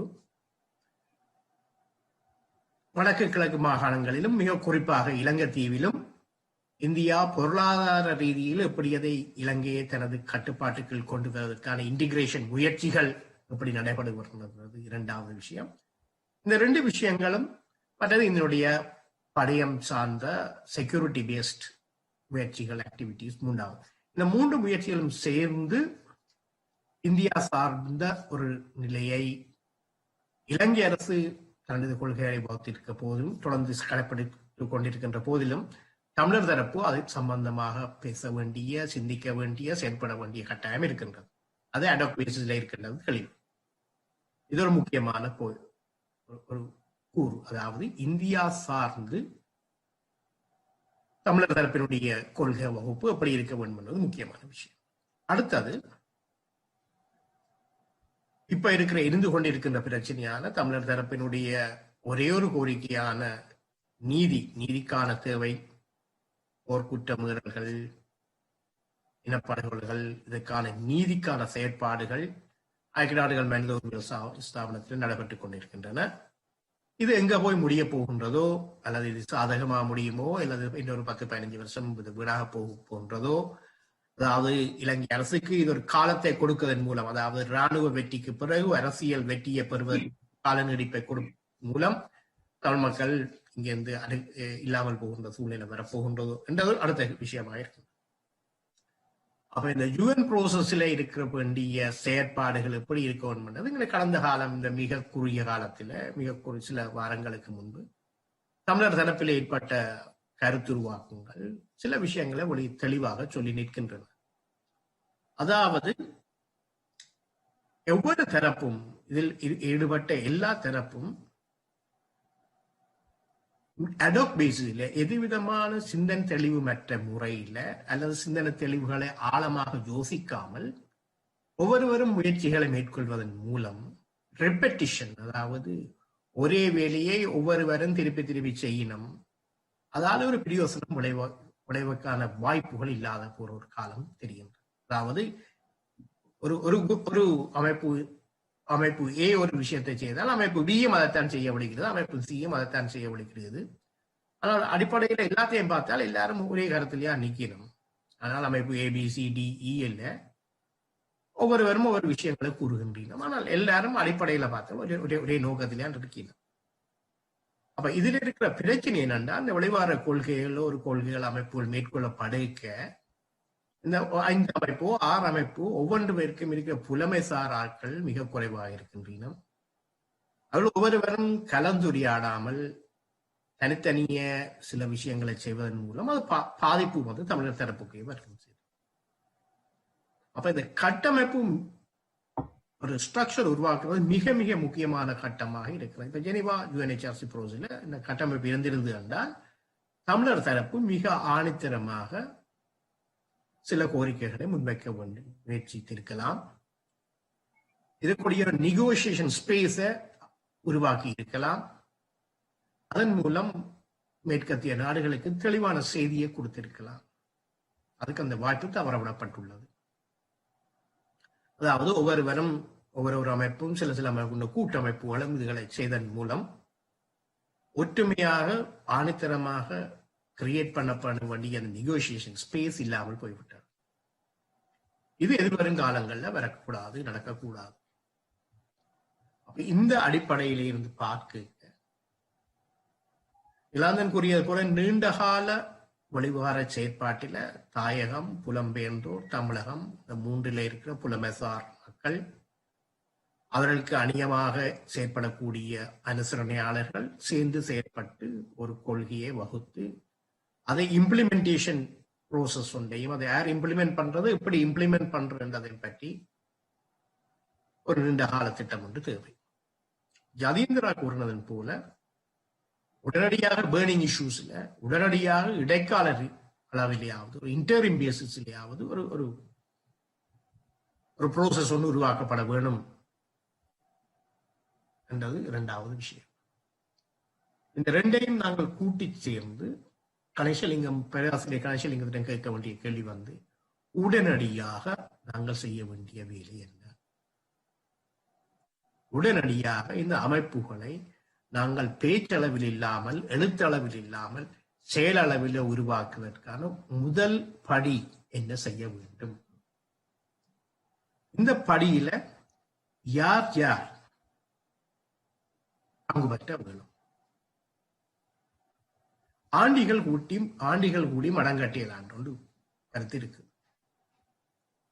தமிழரை பொறுத்தவரை கிட்டத்தட்ட நாங்கள் ஆண்டிகள் தான் எல்லாரும். ஆனால் சில ஆண்டிகள் வந்து உடல் வலு உள்ளவர்களாக இருப்பார்கள். அவர்களை பாவித்தாவது மடத்தை கட்டலாம் என சிந்திக்கலாம். இந்த அடிப்படையில இந்த கலந்துரையாடல் ஒட்டாவா தமிழ் சங்கத்தின் அனுசரணையுடன் நடைபெறுவதால் டயஸ்போரா, புலம்பெயர்ந்த மக்கள், புலம்பெயர்ந்த சமூகம் அல்லது புலம்பெயர்ந்த சமூகத்தில் உள்ள புலமையாளர்கள் எப்படி இந்த முயற்சிக்கு தங்களுடைய பங்களிப்பை வழங்கலாம் என்பதும் இந்த கேள்வியினுடைய உபபகுதியாக.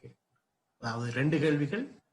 ஒன்று, உடனடியாக இந்த கட்டமைப்பை உருவாக்குவதற்கு செய்ய வேண்டிய வேலை என்ன? நாங்கள் அரசியல்வாதிகளையோ அல்லது வேறு யாரையோ இதில் குற்றம் கூறுவதை விடுத்து கன்ஸ்ட்ரக்டிவாக நாங்கள் என்ன செய்ய வேண்டும் உடனடியாக. அடுத்ததாக, இது யார் யார் ஈடுபட வேணும், டயஸ்போரா எப்படி இருக்கு பங்கு பெற்றலாம், பங்களிக்கலாம் என்று கூறுகின்றார். நன்றாக இருக்கும். ஈழத்தமிழர்களுடைய இன்றைய இருப்பில் ஒரு மிடில் கிளாஸ் அல்லது அப்பர் மிடில் கிளாஸ் அல்லது லோவர் மிடில் கிளாஸ் என்ற ஒரு கன்செப்ட் இங்க கிடையாது. அப்படி ஒரு டீமே இல்லை. எந்த அரசியல் தலைவர் என்ன செய்தாலும் இந்த மக்கள் அதுக்கு பின்னால போவதற்கு தயாராக இருக்கிறார்களே தவிர, அது சரி பிழை என்பதை கேட்பதற்கோ அல்லது எதிர்வாதம் புரிவதற்கோ இவர்கள் தயாராக இல்லை. பிறகுரிய ஹால்மார்க்ஸ் என்ற வார்த்தையில் சொன்னால் அது மதில் மேல் இருக்கின்ற கூட்டம்தான். எங்க சரியாக இங்கே இப்ப இருக்கின்ற இந்த மத்தியதரவர்கள் அல்லது இந்த புலமத்தளத்தில் இருக்கிற கூட்டம் என்று நீங்கள் கருதுகிற இந்த பிரிவினர், அவர்கள் எங்க சரியான செயல் வடிவம் இருக்கிறது என்பதை பார்க்க மாட்டார்கள். எங்கே தங்களுடைய நலன் இருக்கிறது என்று மட்டும் பார்த்து சிந்திக்கிற ஒரு குழுவாக மட்டுமே அவர்கள் இயங்க பார்க்கிறார். இந்த இடத்துலதான் இந்த டயஸ்போராவினுடைய பங்கு மிக முக்கியமானது என்று நான் கருதுகிறேன். டயஸ்போரா எப்படி இந்த இடத்தில் இயங்க வேண்டும் ஏன்னு சொன்னா, ஏறக்குறைய எங்கட அந்த middle, upper middle, lower middle எல்லாவற்றையும் அள்ளி கொண்டு போனவர்கள் டயஸ்போராக்காரர்கள். ஏறக்குறைய அவர்களிடம் அந்த திராணி இருந்தது. அது எல்லாத்தையும் அவர்கள் வெளியேறியதன் ஊடாக அல்லது அவர்களை இந்த நாட்டில் இருந்து அப்புறப்படுத்தியதன் ஊடாக இந்த சூழலை இந்த தேசத்துக்கு ஏற்படுத்தி இருக்கிறார்கள் என்பதை நான் கருதுகிறேன். அவை நிச்சயம் நேரடியாகவே இப்போது நீங்கள் உரையாடுவது போல், இன்றைய களத்தில் உரையாடுவது போல் நேரடியாகவே இந்த அரசியல் தலைமைகளோடு இது தொடர்பான உரையாடலை உடனடியாக நீங்களே ஆரம்பிக்கவும். இந்த அரசியல் தலைமைகள் இப்போது எப்படி ஜெனீவாக்காக ஒரு கையெழுத்திட கட்டி போடப்பட்டார்களோ அதே போன்ற ஒரு சூழலை எதிர்காலத்தில் உருவாக்க வேண்டிய ஒரு கட்டாயப்பாடு ஒரு பக்கம் நிச்சயமான ஒரு தேவை எழுந்திருக்கிறது. அதை நான் நினைக்கிறேன் இந்த புலத்தில் இருக்கிறவர்கள் செய்வதை விட புலம்பெயர்ந்தவர்களும் தமிழகத்தவர்களும் செய்கின்ற போது ஒரு ஆரோக்கியமான ஒரு வடிவம் முதல் கட்டத்தில் எழும் என்று நான் நினைக்கிறேன். ஒன்று. இரண்டாவது, இந்த ஃபாரின் பாலிசி குறித்துடைய நியமங்களை பெருமளவுக்கு முதலில் புலமை தளத்தில் கட்ட வேண்டும். இங்கே எனக்கு முன்னே பேசின இலானையும் சரி, யதீந்திராவும் சரி குறிப்பிட்டது போல் ஒரு பேஸை நாங்கள் உருவாக்குவதற்கு அது எத்தகைய பேஸாக இருக்க வேண்டும், அது உடனடியானதாக இருக்க வேண்டுமோ லாங் டேர்மாக என்னை பொறுத்தவரையில் இந்த லாங் டேர்மும் ஷார்ட் டேர்மும் கட்டாயம் தேவை. ரெண்டும் ஒன்றாக இருக்கணும். எங்கள்கிட்ட லாங் டேர்ம் இருக்கட்டும், அது ஒரு மூலையில் வைத்துக் கொள்வோம். ஷார்ட் டேர்மை இப்போ முதலில் ஓபன் பண்ணுவோம். இந்த ஷார்ட் டேர்ம் பாலிசிகள் அனைத்தும் ஒரு காலப்பகுதியில் இந்த லாங் டேர்ம் பாலிசி குறித்துடைய பேஸை தரக்கூடியதாக அல்லது அந்த ரெக்கார்டை தரக்கூடியதாக ஒரு செயல் வடிவத்தை நாங்கள் ஏற்படுத்த திட்டம். இந்த ஓப் லீட் என்பது போல் நான் சொல்லுகிறேன். அதாவது இந்த ஒரு வகையில் நாங்கள் ஷார்ட் டேர்ம்களை ஃபில் பண்ணி கொண்டு போக எங்களுக்கு லாங் டேர்மினுடைய எண்ணப்பாங்கும் சாத்தியப்பாடும் மிக இலகுவாகும். அவை இதுக்கு உரித்துடைய முதல் வடிவம் புலமை தளத்தில் உரையாடப்பட்டு டிராப்ட் போடப்பட்டு அதுல யார் முதன்மைப்படுதல், இந்த உரையாடலை யார் கொண்டு செல்லுதல் என்றால் கட்சிகளுக்குள்ளே இருக்கிற அல்லது மக்களால் தேர்ந்தெடுக்கப்பட்டு இருக்கக்கூடியவர்களில் ஒரு குறிப்பிடப்பட்ட நபர்கள் கட்டாயம் இந்த இடத்தில் இந்த ரோலில் பங்கெடுக்க வேண்டும். அவ்வாறு பங்கெடுக்கிற ஒரு சூழல் வராவிட்டால் இவற்றை என்ன இந்திய தளத்திலோ அல்லது அமெரிக்க தளத்திலோ அல்லது ஜெனீவா தளத்திலோ அல்லது பிரித்தானிய தளத்திலோ கொண்டு போய் பிரயோகப்படுத்துவதில் கடினம் வரும். இப்ப டயஸ்போரா முயற்சிக்கலாம், ஆனா அதில் ஒரு சப்போர்ட் வழங்கக்கூடியவர்களாக அல்லது இந்த பிளாட்ஃபார்மை ஓபன் பண்றவர்களாக பெருமளவுக்கு பாராளுமன்றத்தில் தேர்ந்தெடுக்கப்பட்ட அரசியல்வாதிகள் நிச்சயமாக பங்கெடுக்க வேண்டும். ஆகவே அவர்களிடம் இருந்து ஒரு அணியினரை உருவாக்க வேண்டும். அந்த உருவாக்குவதற்குரிய ஒரு பின்புலத்தை நீங்கள் தான் ஏற்படுத்த வேண்டும். அதாவது டயஸ்போரா தான் ஏற்படுத்த வேண்டும். அவர் டயஸ்போராவினுடைய சொற்களை ஓரளவு கேட்கிறவர்கள் என்ற ஒரு மனநிலை இப்போது எங்களிடம் இருக்கிறது. நினைக்கிறேன் எங்களுடைய உரையாடல்கள்லாம் அவர்கள் பெரிய அளவில் முதன்மைப்படுத்துவார்களா என்றது எனக்கு தெரியவில்லை. அவ்வாறானால் இதுவரை காலத்திலும் இந்த 3-4 பேர் எழுதி கொண்டிருந்த இந்த விஷயத்துக்குள்ளாலே அவர்கள் நிறைய விஷயத்தை படிச்சு இந்த மாற்றங்களே செய்திருப்பார். அவர்கள் அந்த இந்த களத்தில் இல்லை என்றுதான் நான் நினைக்கிறேன். ஆக இந்த அடிப்படையில் முதல் கட்டமான ஒரு செயல்பாடு நிச்சயமாக சாத்தியப்படுத்த வேண்டும். இரண்டாவது, இந்த நிலான குறிப்பிட்டது போல்தான் எங்களிடம் இருக்கிற புவிசார் அரசியலுக்கூடாகத்தான் எங்களுடைய பூகோள அரசியல். இந்தியா சொன்னால், இந்தியா வேண்டினால், இரண்டாவது அதுக்குரிய நான் என்னுடைய கடந்த பதிவிலும் நான் குறிப்பிட்டேன். இந்தியா எதை குறிப்பிடுகிறதோ அதுக்கேற்ற வகையில் இந்தியாவினுடைய சந்தையை வைத்துக் கொள்ளுகிற மேற்கு நாடுகள் எல்லாமே அதுக்குரிய நியமத்தை தங்களுக்கு குறித்துடையதாக மாற்றும். இந்த புவிசார் அரசியலுக்கூடாகத்தான் எங்களுடைய பூகோள அரசியலினுடைய பிரவாகத்தினுடைய முழுமை தங்கி இருக்கிறது. அந்த பொறிமுறை என்பது சீனாவும் எங்களுக்கு இன்னொரு பக்கத்தில் ஒரு பலவான சீனாவுக்கும் இலங்கை அரசாங்கத்துக்குமான உறவாடல் என்பது எங்களுக்கு இதில் இன்னும் ஒரு வலுவான ஒரு களத்தை எங்களுக்கு இலகுபடுத்தியது. இந்த இலகுபடுத்தலுக்குரிய வாய்ப்பை பிரயோகப்படுத்துவதற்கு உண்மையில் இந்தியாவை அணுகுதல், இந்தியாவை பின்பற்றுதல், இந்தியாவோடு சேர்ந்து இயங்குதல், அடிமைப்படுதல் அல்ல. நான் குறிப்பிடுவது அடிமைப்படுவதல்ல, இந்தியாவோட அல்லது இந்தியாவை எதிர்ப்பதென்றால் இந்தியாவை நிராகரிப்பதல்ல. இங்கே எங்களுடைய நலன்களுக்கு ஏற்ற வகையில் இந்தியாவினுடைய நகர்வுகளை எப்படி நாங்கள் அசஸ் பண்ணுவதும் அதுக்குள்ளால் எப்படி இயங்குவதும் என்பது பற்றிய எண்ணத்தோடு வாஷிங்டனையும் அதே போன்று லண்டனையும் அதே போன்று ஒட்டாவாவையும் நாங்கள் பேஸ் பண்ண தயாராகும். இதுதான் என்னை பொறுத்தவரையில் நாங்கள் உடனடியாக செய்ய வேண்டும். நிச்சயமாக ஒரு பாலிசி டிசைன் உடனடியாக செய்ய வேண்டும். அந்த பாலிசி டிசைனை நாங்கள் செய்துவிட்டு எது முன்கூட்டியது, எது அவசியம் எங்களுடைய நோக்கம். புதுடில்லியில் இருக்கக்கூடிய வாய்ப்புகளை எப்படி நாங்கள் பயன்படுத்திக் கொள்வோம். ஏன்னா புதுடில்லிக்கு இப்போது ஒரு தாகம் தொடங்கி இருக்கு.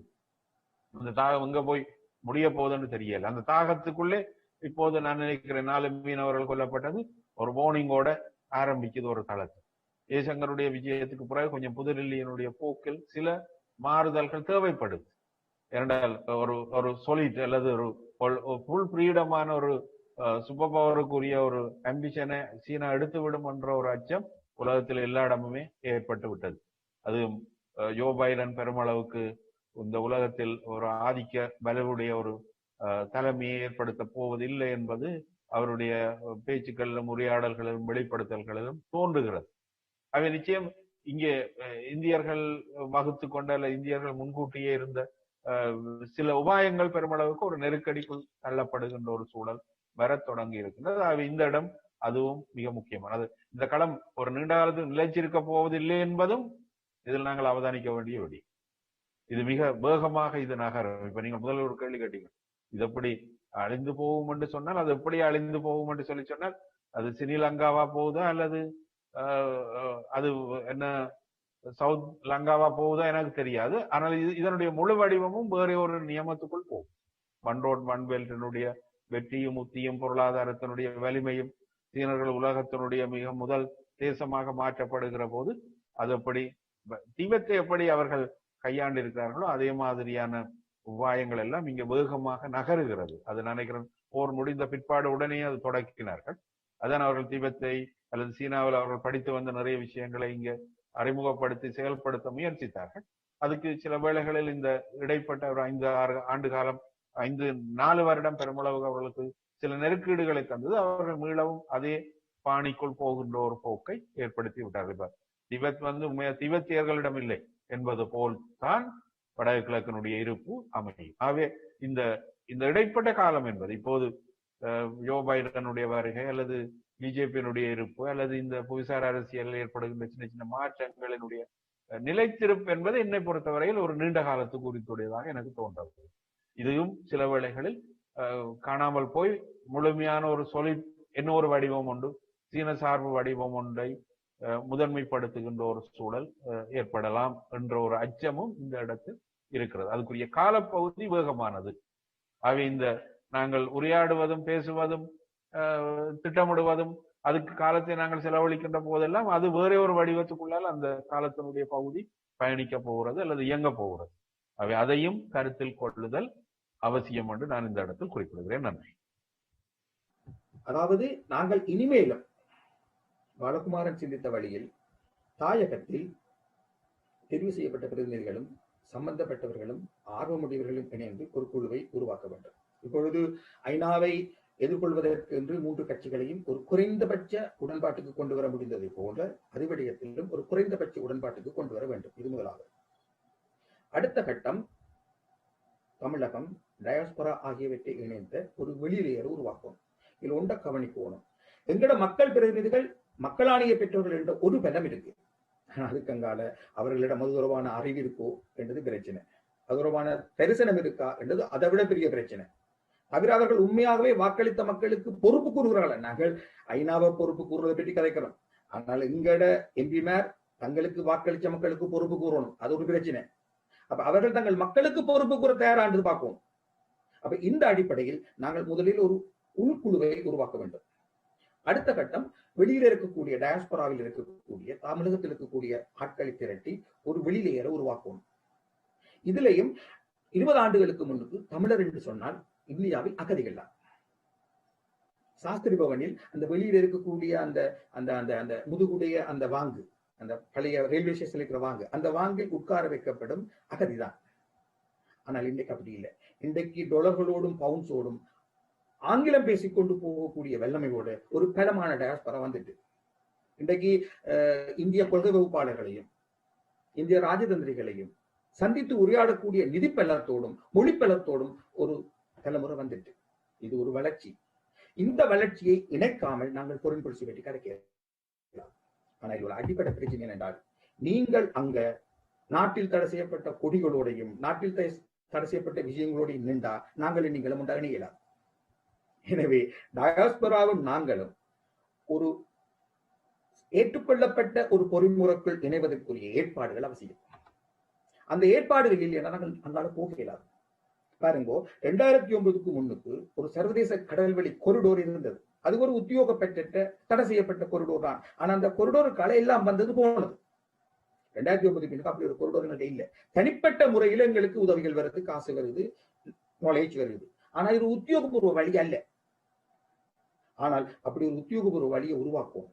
இலங்கைக்குள்ளும் அனைத்துலக மட்டத்திலும் ஏற்றுக்கொள்ளப்பட்ட சட்டபூர்வமான ஒரு கொரிடோரை உருவாக்கி அதனூடாக டயாஸ்பராவின் நாங்களும் தமிழகமும் இடையூடினால் மட்டும்தான் ஒரு பெருமான பொருள் உருவாக்கலாம். மட்டுமல்ல, அந்த பாலிசியை இம்ப்ளிமெண்ட் பண்ணலாம். ஏன்னா பொருள் பாலிசி இம்ப்ளிமெண்டேஷன் என்பது ஈழத்தமிழர்களை பொறுத்தவரை பெருமளவு டயாஸ்பரா கையிலையும் தமிழகத்தின் கையிலும் தான் இருக்குது. நாங்கள் தமிழகத்தோட மட்டும் நிக்கலாது.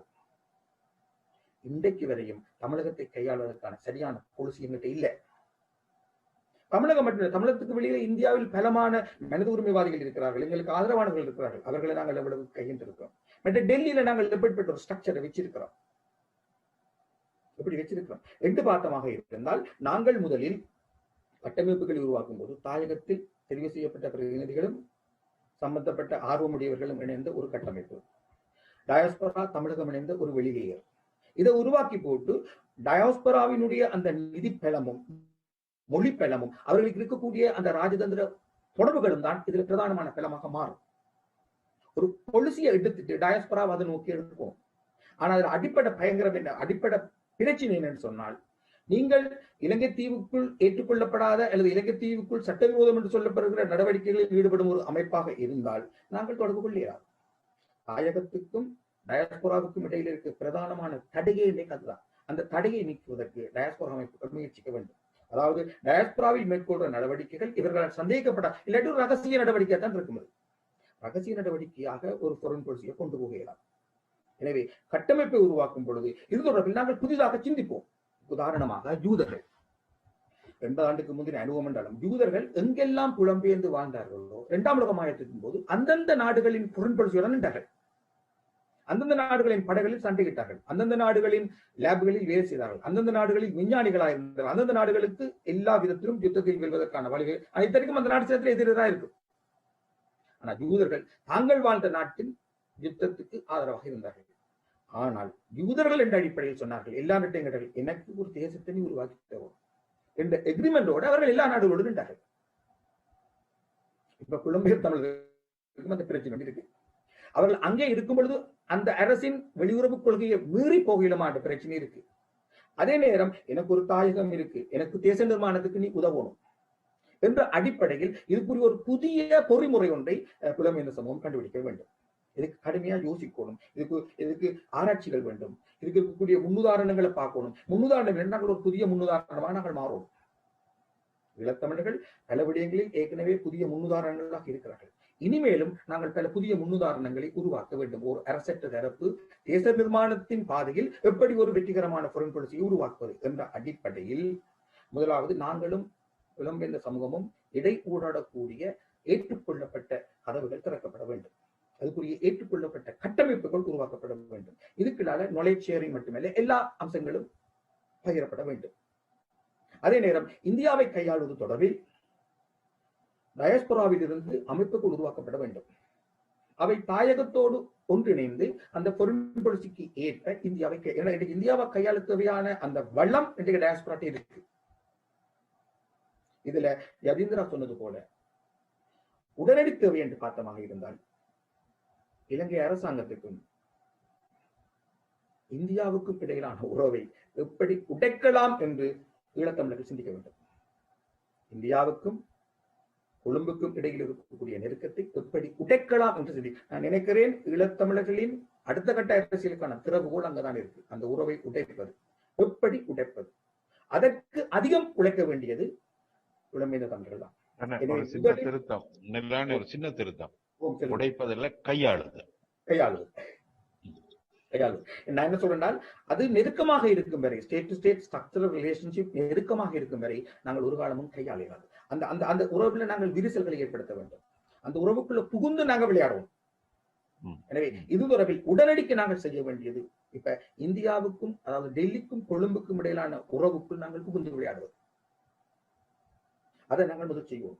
அதுக்குரிய கட்டமைப்புகள் அது தாயகத்தினால் உருவாக்கப்பட வேண்டும் என்று இல்லை. அது டயாஸ்போரா தனியாக செய்தா கூட அது ஃபாரின் பாலிசிக்கு சப்போர்ட்டிவாகத்தான் இருக்கும். எனவே இது விடயத்தில் முக்கியமான நிபந்தனை தாயகமும் டயாஸ்போராவும் இணையக்கூடிய ஏற்றுக்கொள்ளப்பட்ட பொருளோர்களை தரவுங்கள். அது முதல் நிபந்தனை. அது இல்லை என்றால் நாலேஜ் ஷேரிங் மேல ஒன்றும் இல்லை. நாங்கள் ஒரு கட்டத்துக்கு நாங்கள் உங்களோட வாட்ஸ்அப்ல கதைச்சாலே ஆபத்தப்பா, சரிதானே? ஆனபடியால் அதுக்குரிய கட்டமைப்புகள் உருவாக்குங்கள். அடுத்த கட்டத்துக்கு போகலாம். நீங்கள் அதை ஒரு வித்தியாசமா யோசிக்கலாம்.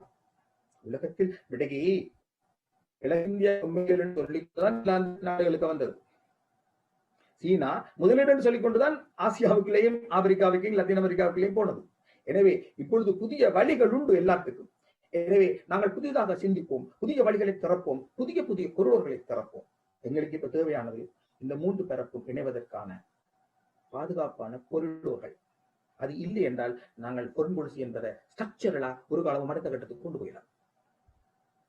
சரி, அதிகம் பயணிக்க வேண்டி இருக்கிறது. இதுவரை போனது போனாலும் இனியாவது நாங்கள் இந்த விடயங்களை அடிப்படையாக கொண்டு பயணிக்க வேண்டி இருக்கிறது.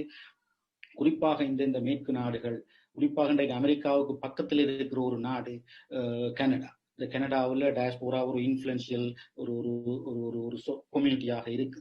4 லட்சத்துக்கு மேற்பட்ட ஈழத்தமிழர்கள் அங்கே இருக்கிறார்கள், நாடாளுமன்ற உறுப்பினர் இருக்கிறார், அரசியல் பிரதிநிதிகள் இருக்கிறார்கள். அந்த ஆகவே அமெரிக்காவுக்கு பக்கத்திலே இருக்கிற ஒரு நாட்டில் ஒரு கணிசமான தொகையில் வாழுகிற ஈழத்தமிழர்கள் அமெரிக்காவுக்குள் ஒரு செல்வாக்கு செலுத்தக்கூடிய சமூகமாக தன்னை இவோல்வ் பண்ண வேண்டும், பரிணமிக்க வேண்டும். அமெரிக்காவுடைய மூலோபாய சமூகங்களோடு தொடர்புகளை ஏற்படுத்தக்கூடிய நிலைக்கு உயரவனம். இன்றைக்கு வரைக்கும் அமெரிக்க மூலோபாய சமூகங்களோடு தொடர்புல எந்த ஒரு தமிழர்களும் பெரிய அளவு இருப்பதாக நான் இதுவரைக்கும் கேள்விப்படவில்லை. கனடாவில் ஓரளவுக்கு அரசியலிலும் தமிழ் சமூகம், கனடிய தமிழர்களுடைய வாக்கு அங்கு ஒரு தேவையாக இருக்கிறதால நிச்சயமாக அங்குள்ள அரசியல் தலைவர்கள் கனடிய தமிழ் சமூகத்தை செவிசாய்க்க வேண்டிய ஒரு நிலைக்கு இருப்பார். மற்ற நாடுகள் அப்படி பெரிய அளவில் இருக்கிறதாக சொல்ல முடியாது. முக்கியமாக இந்த டிஃபென்ஸ் சைட் எல்லாம் மிக பிரதானமானது இந்த இலங்கை விடயங்களை கையாளும். ஏனென்றால் ஒருபுறம் ராஜதந்திர ரீதியாக சில அழுத்தங்களை கொடுத்து கொண்டு மேற்கு நாடுகள் முழுவதுமே இராணுவ ரீதியான ஒத்துழைப்பில் தான் இருக்குது இந்த ஸ்ரீலங்காவில். இந்த செக்டர்களுக்குள்ளெல்லாம் போய் இந்த விடயங்களை எப்படி ஆராய்வது, ஆய்வது, ஒரு பலமான ஒரு ஒரு புலமைத்துவ சமூகம் ஒன்று எங்களுக்குள்ள உருவாக வேணும். அது களத்திலையும் உருவாக இல்லை, களத்திலேயும் இல்லை. அது களத்தில இல்லாவிட்டால் ஆக குறைந்தது புலத்தில் இருந்தாலாவது அந்த இடைவெளியை நாங்கள் நிரப்பிக்கொள்ளலாம். 2 இடத்திலையும் இல்லாமல் இருப்பது பேராபத்து. நாங்கள் சொல்லுகிற இந்த வெளிவிவகார அணுகுமுறையில் பயணிப்பதற்கு இது ஒரு பெரிய தடையாக இருக்கும் எங்களுக்கு. எங்கள் அடுத்த இடத்துக்கு நாங்கள் இவோல்வ் பண்ண மாட்டோம். அவை மிக கவனமாக இந்த எல்லா விடயங்களையும் இணைத்து நாங்கள் ஒரு நான் ஏற்கனவே சொன்ன மாதிரி ஒரு கட்டமைப்பு சார்ந்த விஷயங்கள், இது ஒரு தெளிவா இன்னும் விரிவான உரையாடல்கள் தேவை. இதில் விரிவாக உரையாடல்களை நாங்கள் செய்து ஒரு கட்டமைப்பை அதாவது இந்த அந்த அந்த அந்த இவோல்வ் பண்ணுவதற்காக, அந்த பரிணமிப்பதற்கான நிலையை நோக்கி நகர்வதற்கான சில கட்டமைப்புகளை நாங்கள் அடித்தளங்களை ஏற்படுத்துவதன் மூலம் இந்த எல்லா விடயங்களையும் எங்களிடம் இருக்கின்ற இந்த வாய்ப்புகளை எல்லாம் ஒன்றாக்கி நாங்கள் பயணிக்க முடியும். அது புலம்பெயர் சமூகம் பிரதானமானது, அதுல எந்த சந்தேகமும் இல்லை. ஆனால் அது தன்னை ஒரு சக்தியாக தன்னை தயார்படுத்தாவிட்டால் அதனால் பயன் இல்லாமல் போயிடும். நான் அடிக்கடி சொல்றது, இப்ப கனடாவில் உள்ள டாக்டர் ஞானியா இருக்கலாம், அங்குள்ள ஆக்டிவிஸ்டுகள் நீங்கள் பணியாற்றுறது டொரண்டோவில் உள்ள தமிழர்களுக்காக அல்ல என்பதை ஞாபகம் வைத்துக் கொள்ளும். அமெரிக்காவில் நியூயார்க்லையும் கலிபோர்னியாவிலும் இருக்கிற தமிழர்களுக்காக அங்கே யாரும் வேலை செய்ய தேவையில்லை. அங்கு செய்யப்படுகிற வேலைகள் தாயகத்தில் உள்ள தமிழர்களை பாதுகாக்க வேணும், வாழ வைக்க வேணும், அவர்களை இருக்கிற நிலையிலிருந்து முன்னேற்றகரமான நிலைக்கு கொண்டு போக வேணும். அரசியல், சமூக, பொருளாதாரம், இது எல்லாவற்றுக்கும் அந்த செயற்பாடு பயன்பட இல்லை என்றால் டயஸ்போராட செயற்பாடு இங்க இருக்கிறவர்களுக்கு அது இங்க இருக்கிறவர்களை வெற்றி நோக்கி கொண்டு போகவில்லை. ஆனால் அந்த செயற்பாடுகளில் பயனில்லை. ஆனால் டயஸ்போராக்கு ஒரு பிரதான பங்கு இருக்குது என்பது என்னுடைய அபிப்பிராயம். அந்த பிரதான பங்கு என்பது இந்த மேற்குலக சமூகம், அதாவது சக்தி வாய்ந்த நாடுகள், இந்த பசிபிக் அந்த அந்த அந்த அந்த என்ன சொல்றது, இந்த பசிபிக் ஜோன், அந்த மேற்குலக அந்த அமெரிக்க அதிகார மையத்துக்குள்ள அந்த ஊடாடக்கூடிய ஊடுருவக்கூடிய தகுதி நிலையில் டயஸ்போரா இருக்குது. அந்த தகுதி நிலையை தகுதியாக்கி கொள்ளுகின்ற முயற்சிகளைத்தான் இந்த டயஸ்போரா செய்ய வேண்டும். கடந்த 11 வருடங்கள் அந்த மாதிரி ஜெனிவாவை நோக்கி பயணிப்பது, மனித உரிமை சார்ந்த விஷயங்கள் விடுவது என்பது இல்லை என்று நான் சொல்லல, செயற்பட்டது. ஆனால் நான் இந்த உலக மூலோபாய சமூகங்களை நோக்கி பயணிப்பது, நகர்வது, அந்த விஷயங்கள்ல டயஸ்போரா கணிசமாக முன்னேற இல்லை. அதே நேரம் இன்னொரு விஷயத்தையும் முக்கியமாக எல்லா புலம்பெயர் இங்க களத்துல அந்த அளவுக்கு எங்கள்கிட்ட வளம் இல்லை, வாய்ப்புகள் இல்லை, அதை நாங்கள் பெருசாக எடுக்க முடியாது. ஆனா டயஸ்போராவில் எல்லாரும் எல்லா விஷயங்களுக்குள்ளேயும் போய் நிற்கிற ஒரு போக்கும் இருக்குது. ஐசிசி என்றால் பிறகு முழு பேரும் ஐசிசி, முழு பேரும் ஜெனிவா தான். அப்படி இல்லாமல் ஒன்றுக்குள் பலதாக எப்படி பணியாற்றுவது, மூலோபாய சமூகங்களோடு பணியாற்றுவது, அது ஒரு பிரத்யேக வேலை, அது ஒரு வேறு வேலை. அவர்கள் ஐசிசி என்று சொல்லிக்கொண்டு, என்றால் ஐசிசி அமெரிக்கா ஏற்றுக்கொள்ளவில்லை. அமெரிக்காவில் நின்று கொண்டு ஐசிசியை பற்றி கதைப்பது பிரயோசனம். இவற்றை விளங்கிக் கொண்டு பயணிக்கின்ற ஒரு மூலோபாயம் சார்ந்த செயற்பாடுகள் எங்களுக்கு முக்கியம். அது நிச்சயமாக புலம்பெயர் சமூகத்துக்கு ஏலும் அந்தந்த நாடுகளில் அந்தந்த மொழியிலேயே விஷயங்களை கையாள்வதற்குரிய தகுதியோடு ஒரு இளைய தலைமுறை இருக்குது. பிரெஞ்சில விஷயங்களை பிரெஞ்சு டிப்ளமேட்ஸோட பிரெஞ்சில கதைக்கக்கூடிய ஒரு தலைமுறை இருக்குது. நோர்வேஜியன்ஸோட கதைக்கிறதுக்கு ஒரு தலைமுறை இருக்குது. இவைகளை எல்லாம் ஒரு சக்தியாக திரட்டி எடுப்பது எப்படி என்பதில் டயஸ்போரா இதுவரை பயணிக்கவில்லை என்றுதான் என்னுடைய அபிப்பிராயம்.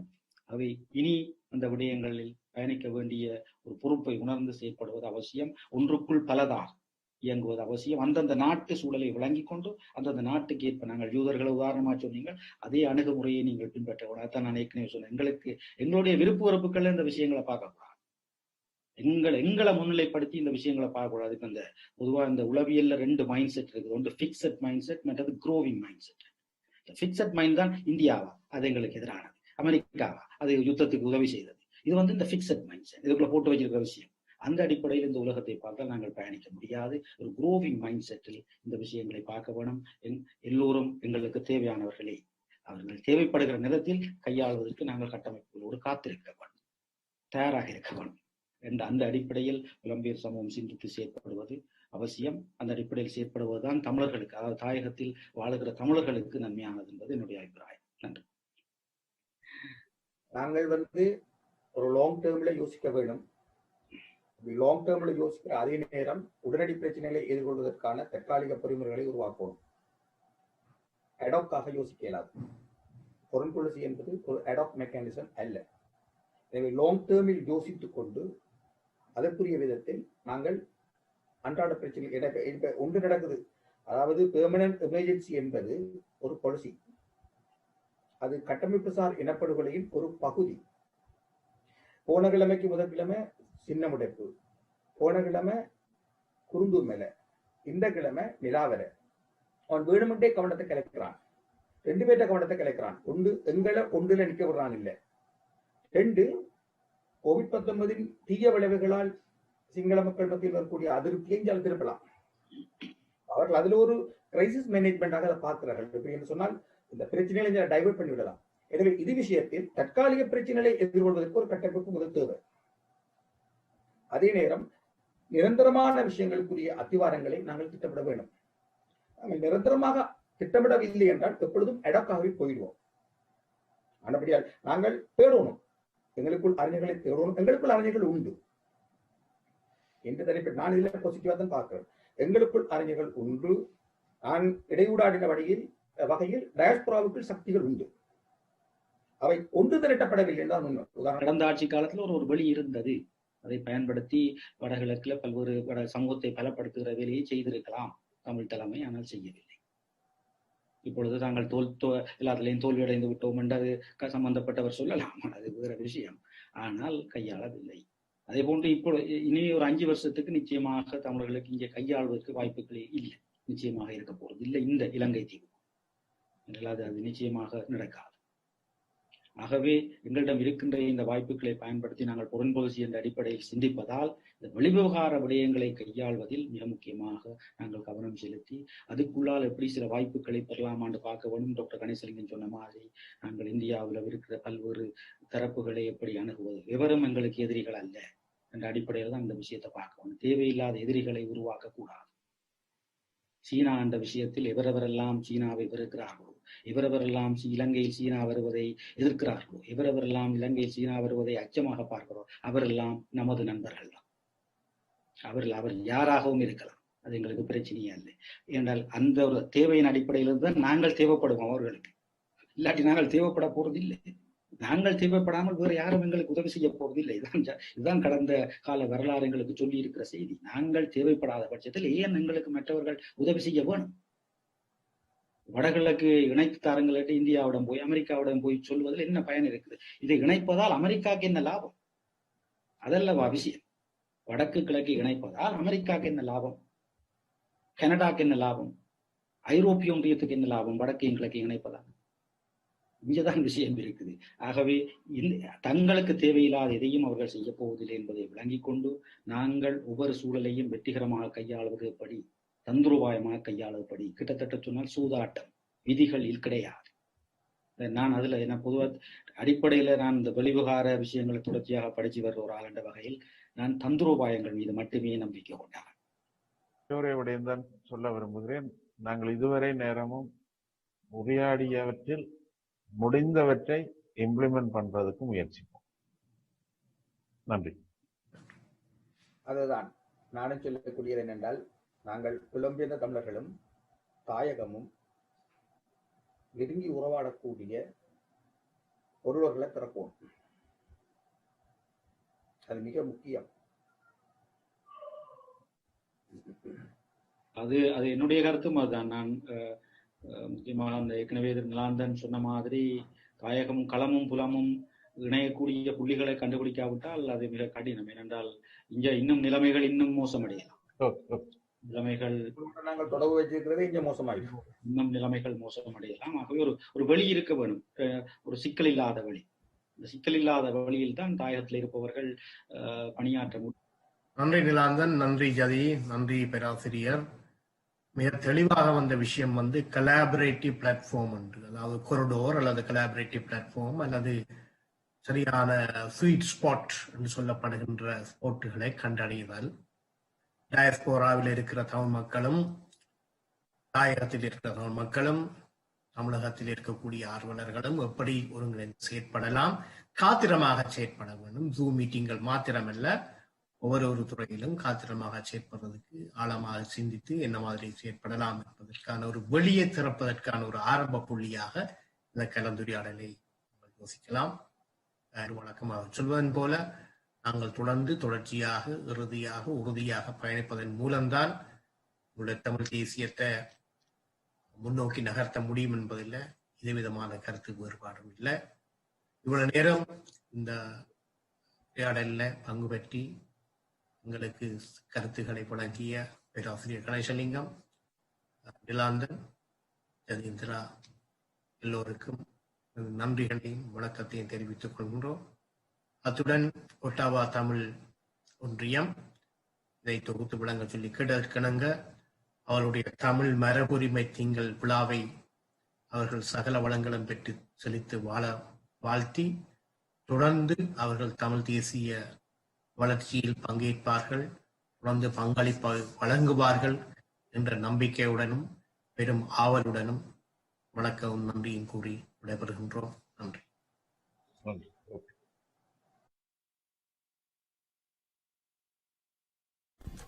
Next, we would like to give a vote of thanks by Waran Nadaraja.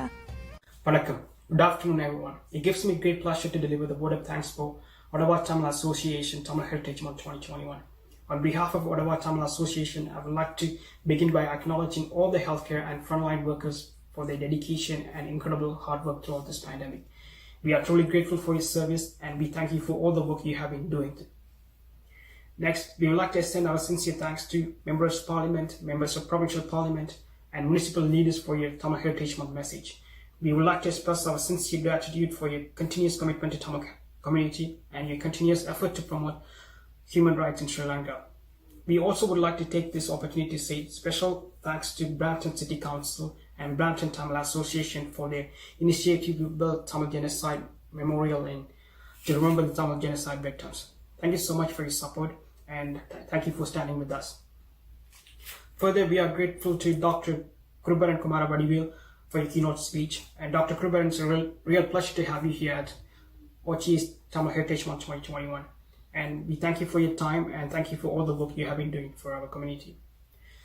We also would like to express our sincere thanks to Dr. Gnani Saravanamuthu, Dr. K.T. Kanisalingam, Mr. Nilandan, Mr. Jadindra for organizing the panel discussion on forming policy-based structure for Tamil Nation. Thank you so much for an informative and much-needed discussion for our community. Thank you so much. We also extend our sincere thanks to Minnal Sindhukumaran for producing a beautiful song for us, and we thank you for all the work you have been doing through Nivaranam. The success of today's event was made possible with valuable contribution from our sponsors, full support from One Channel, help from dedicated volunteers, and amazing team of MCs. This event would not be possible without your involvement. Thank you so much for your time and your commitment. Our thanks also go to all talented performers for their passionate showcase of Tamil culture and arts. Thank you so much for a beautiful performance. Once again, on behalf of Ottawa Tamil Association, we thank everyone for your time and joining us today. Nandri. Thank you. Thank you all for joining us here today at the 2021 Tamil Heritage Month Gala. It was a pleasure to be one of your MCs at this event with Archana and Jana. We would like to thank everyone that played a part in the success of this event. Thank you. Merci à tous pour nous joindre. Ce fut un plaisir d'être l'un de vos maîtres de cérémonie avec Subangi et Jana. Nous tenons à remercier tous ceux qui ont joué un rôle dans le succès de l'événement. Merci.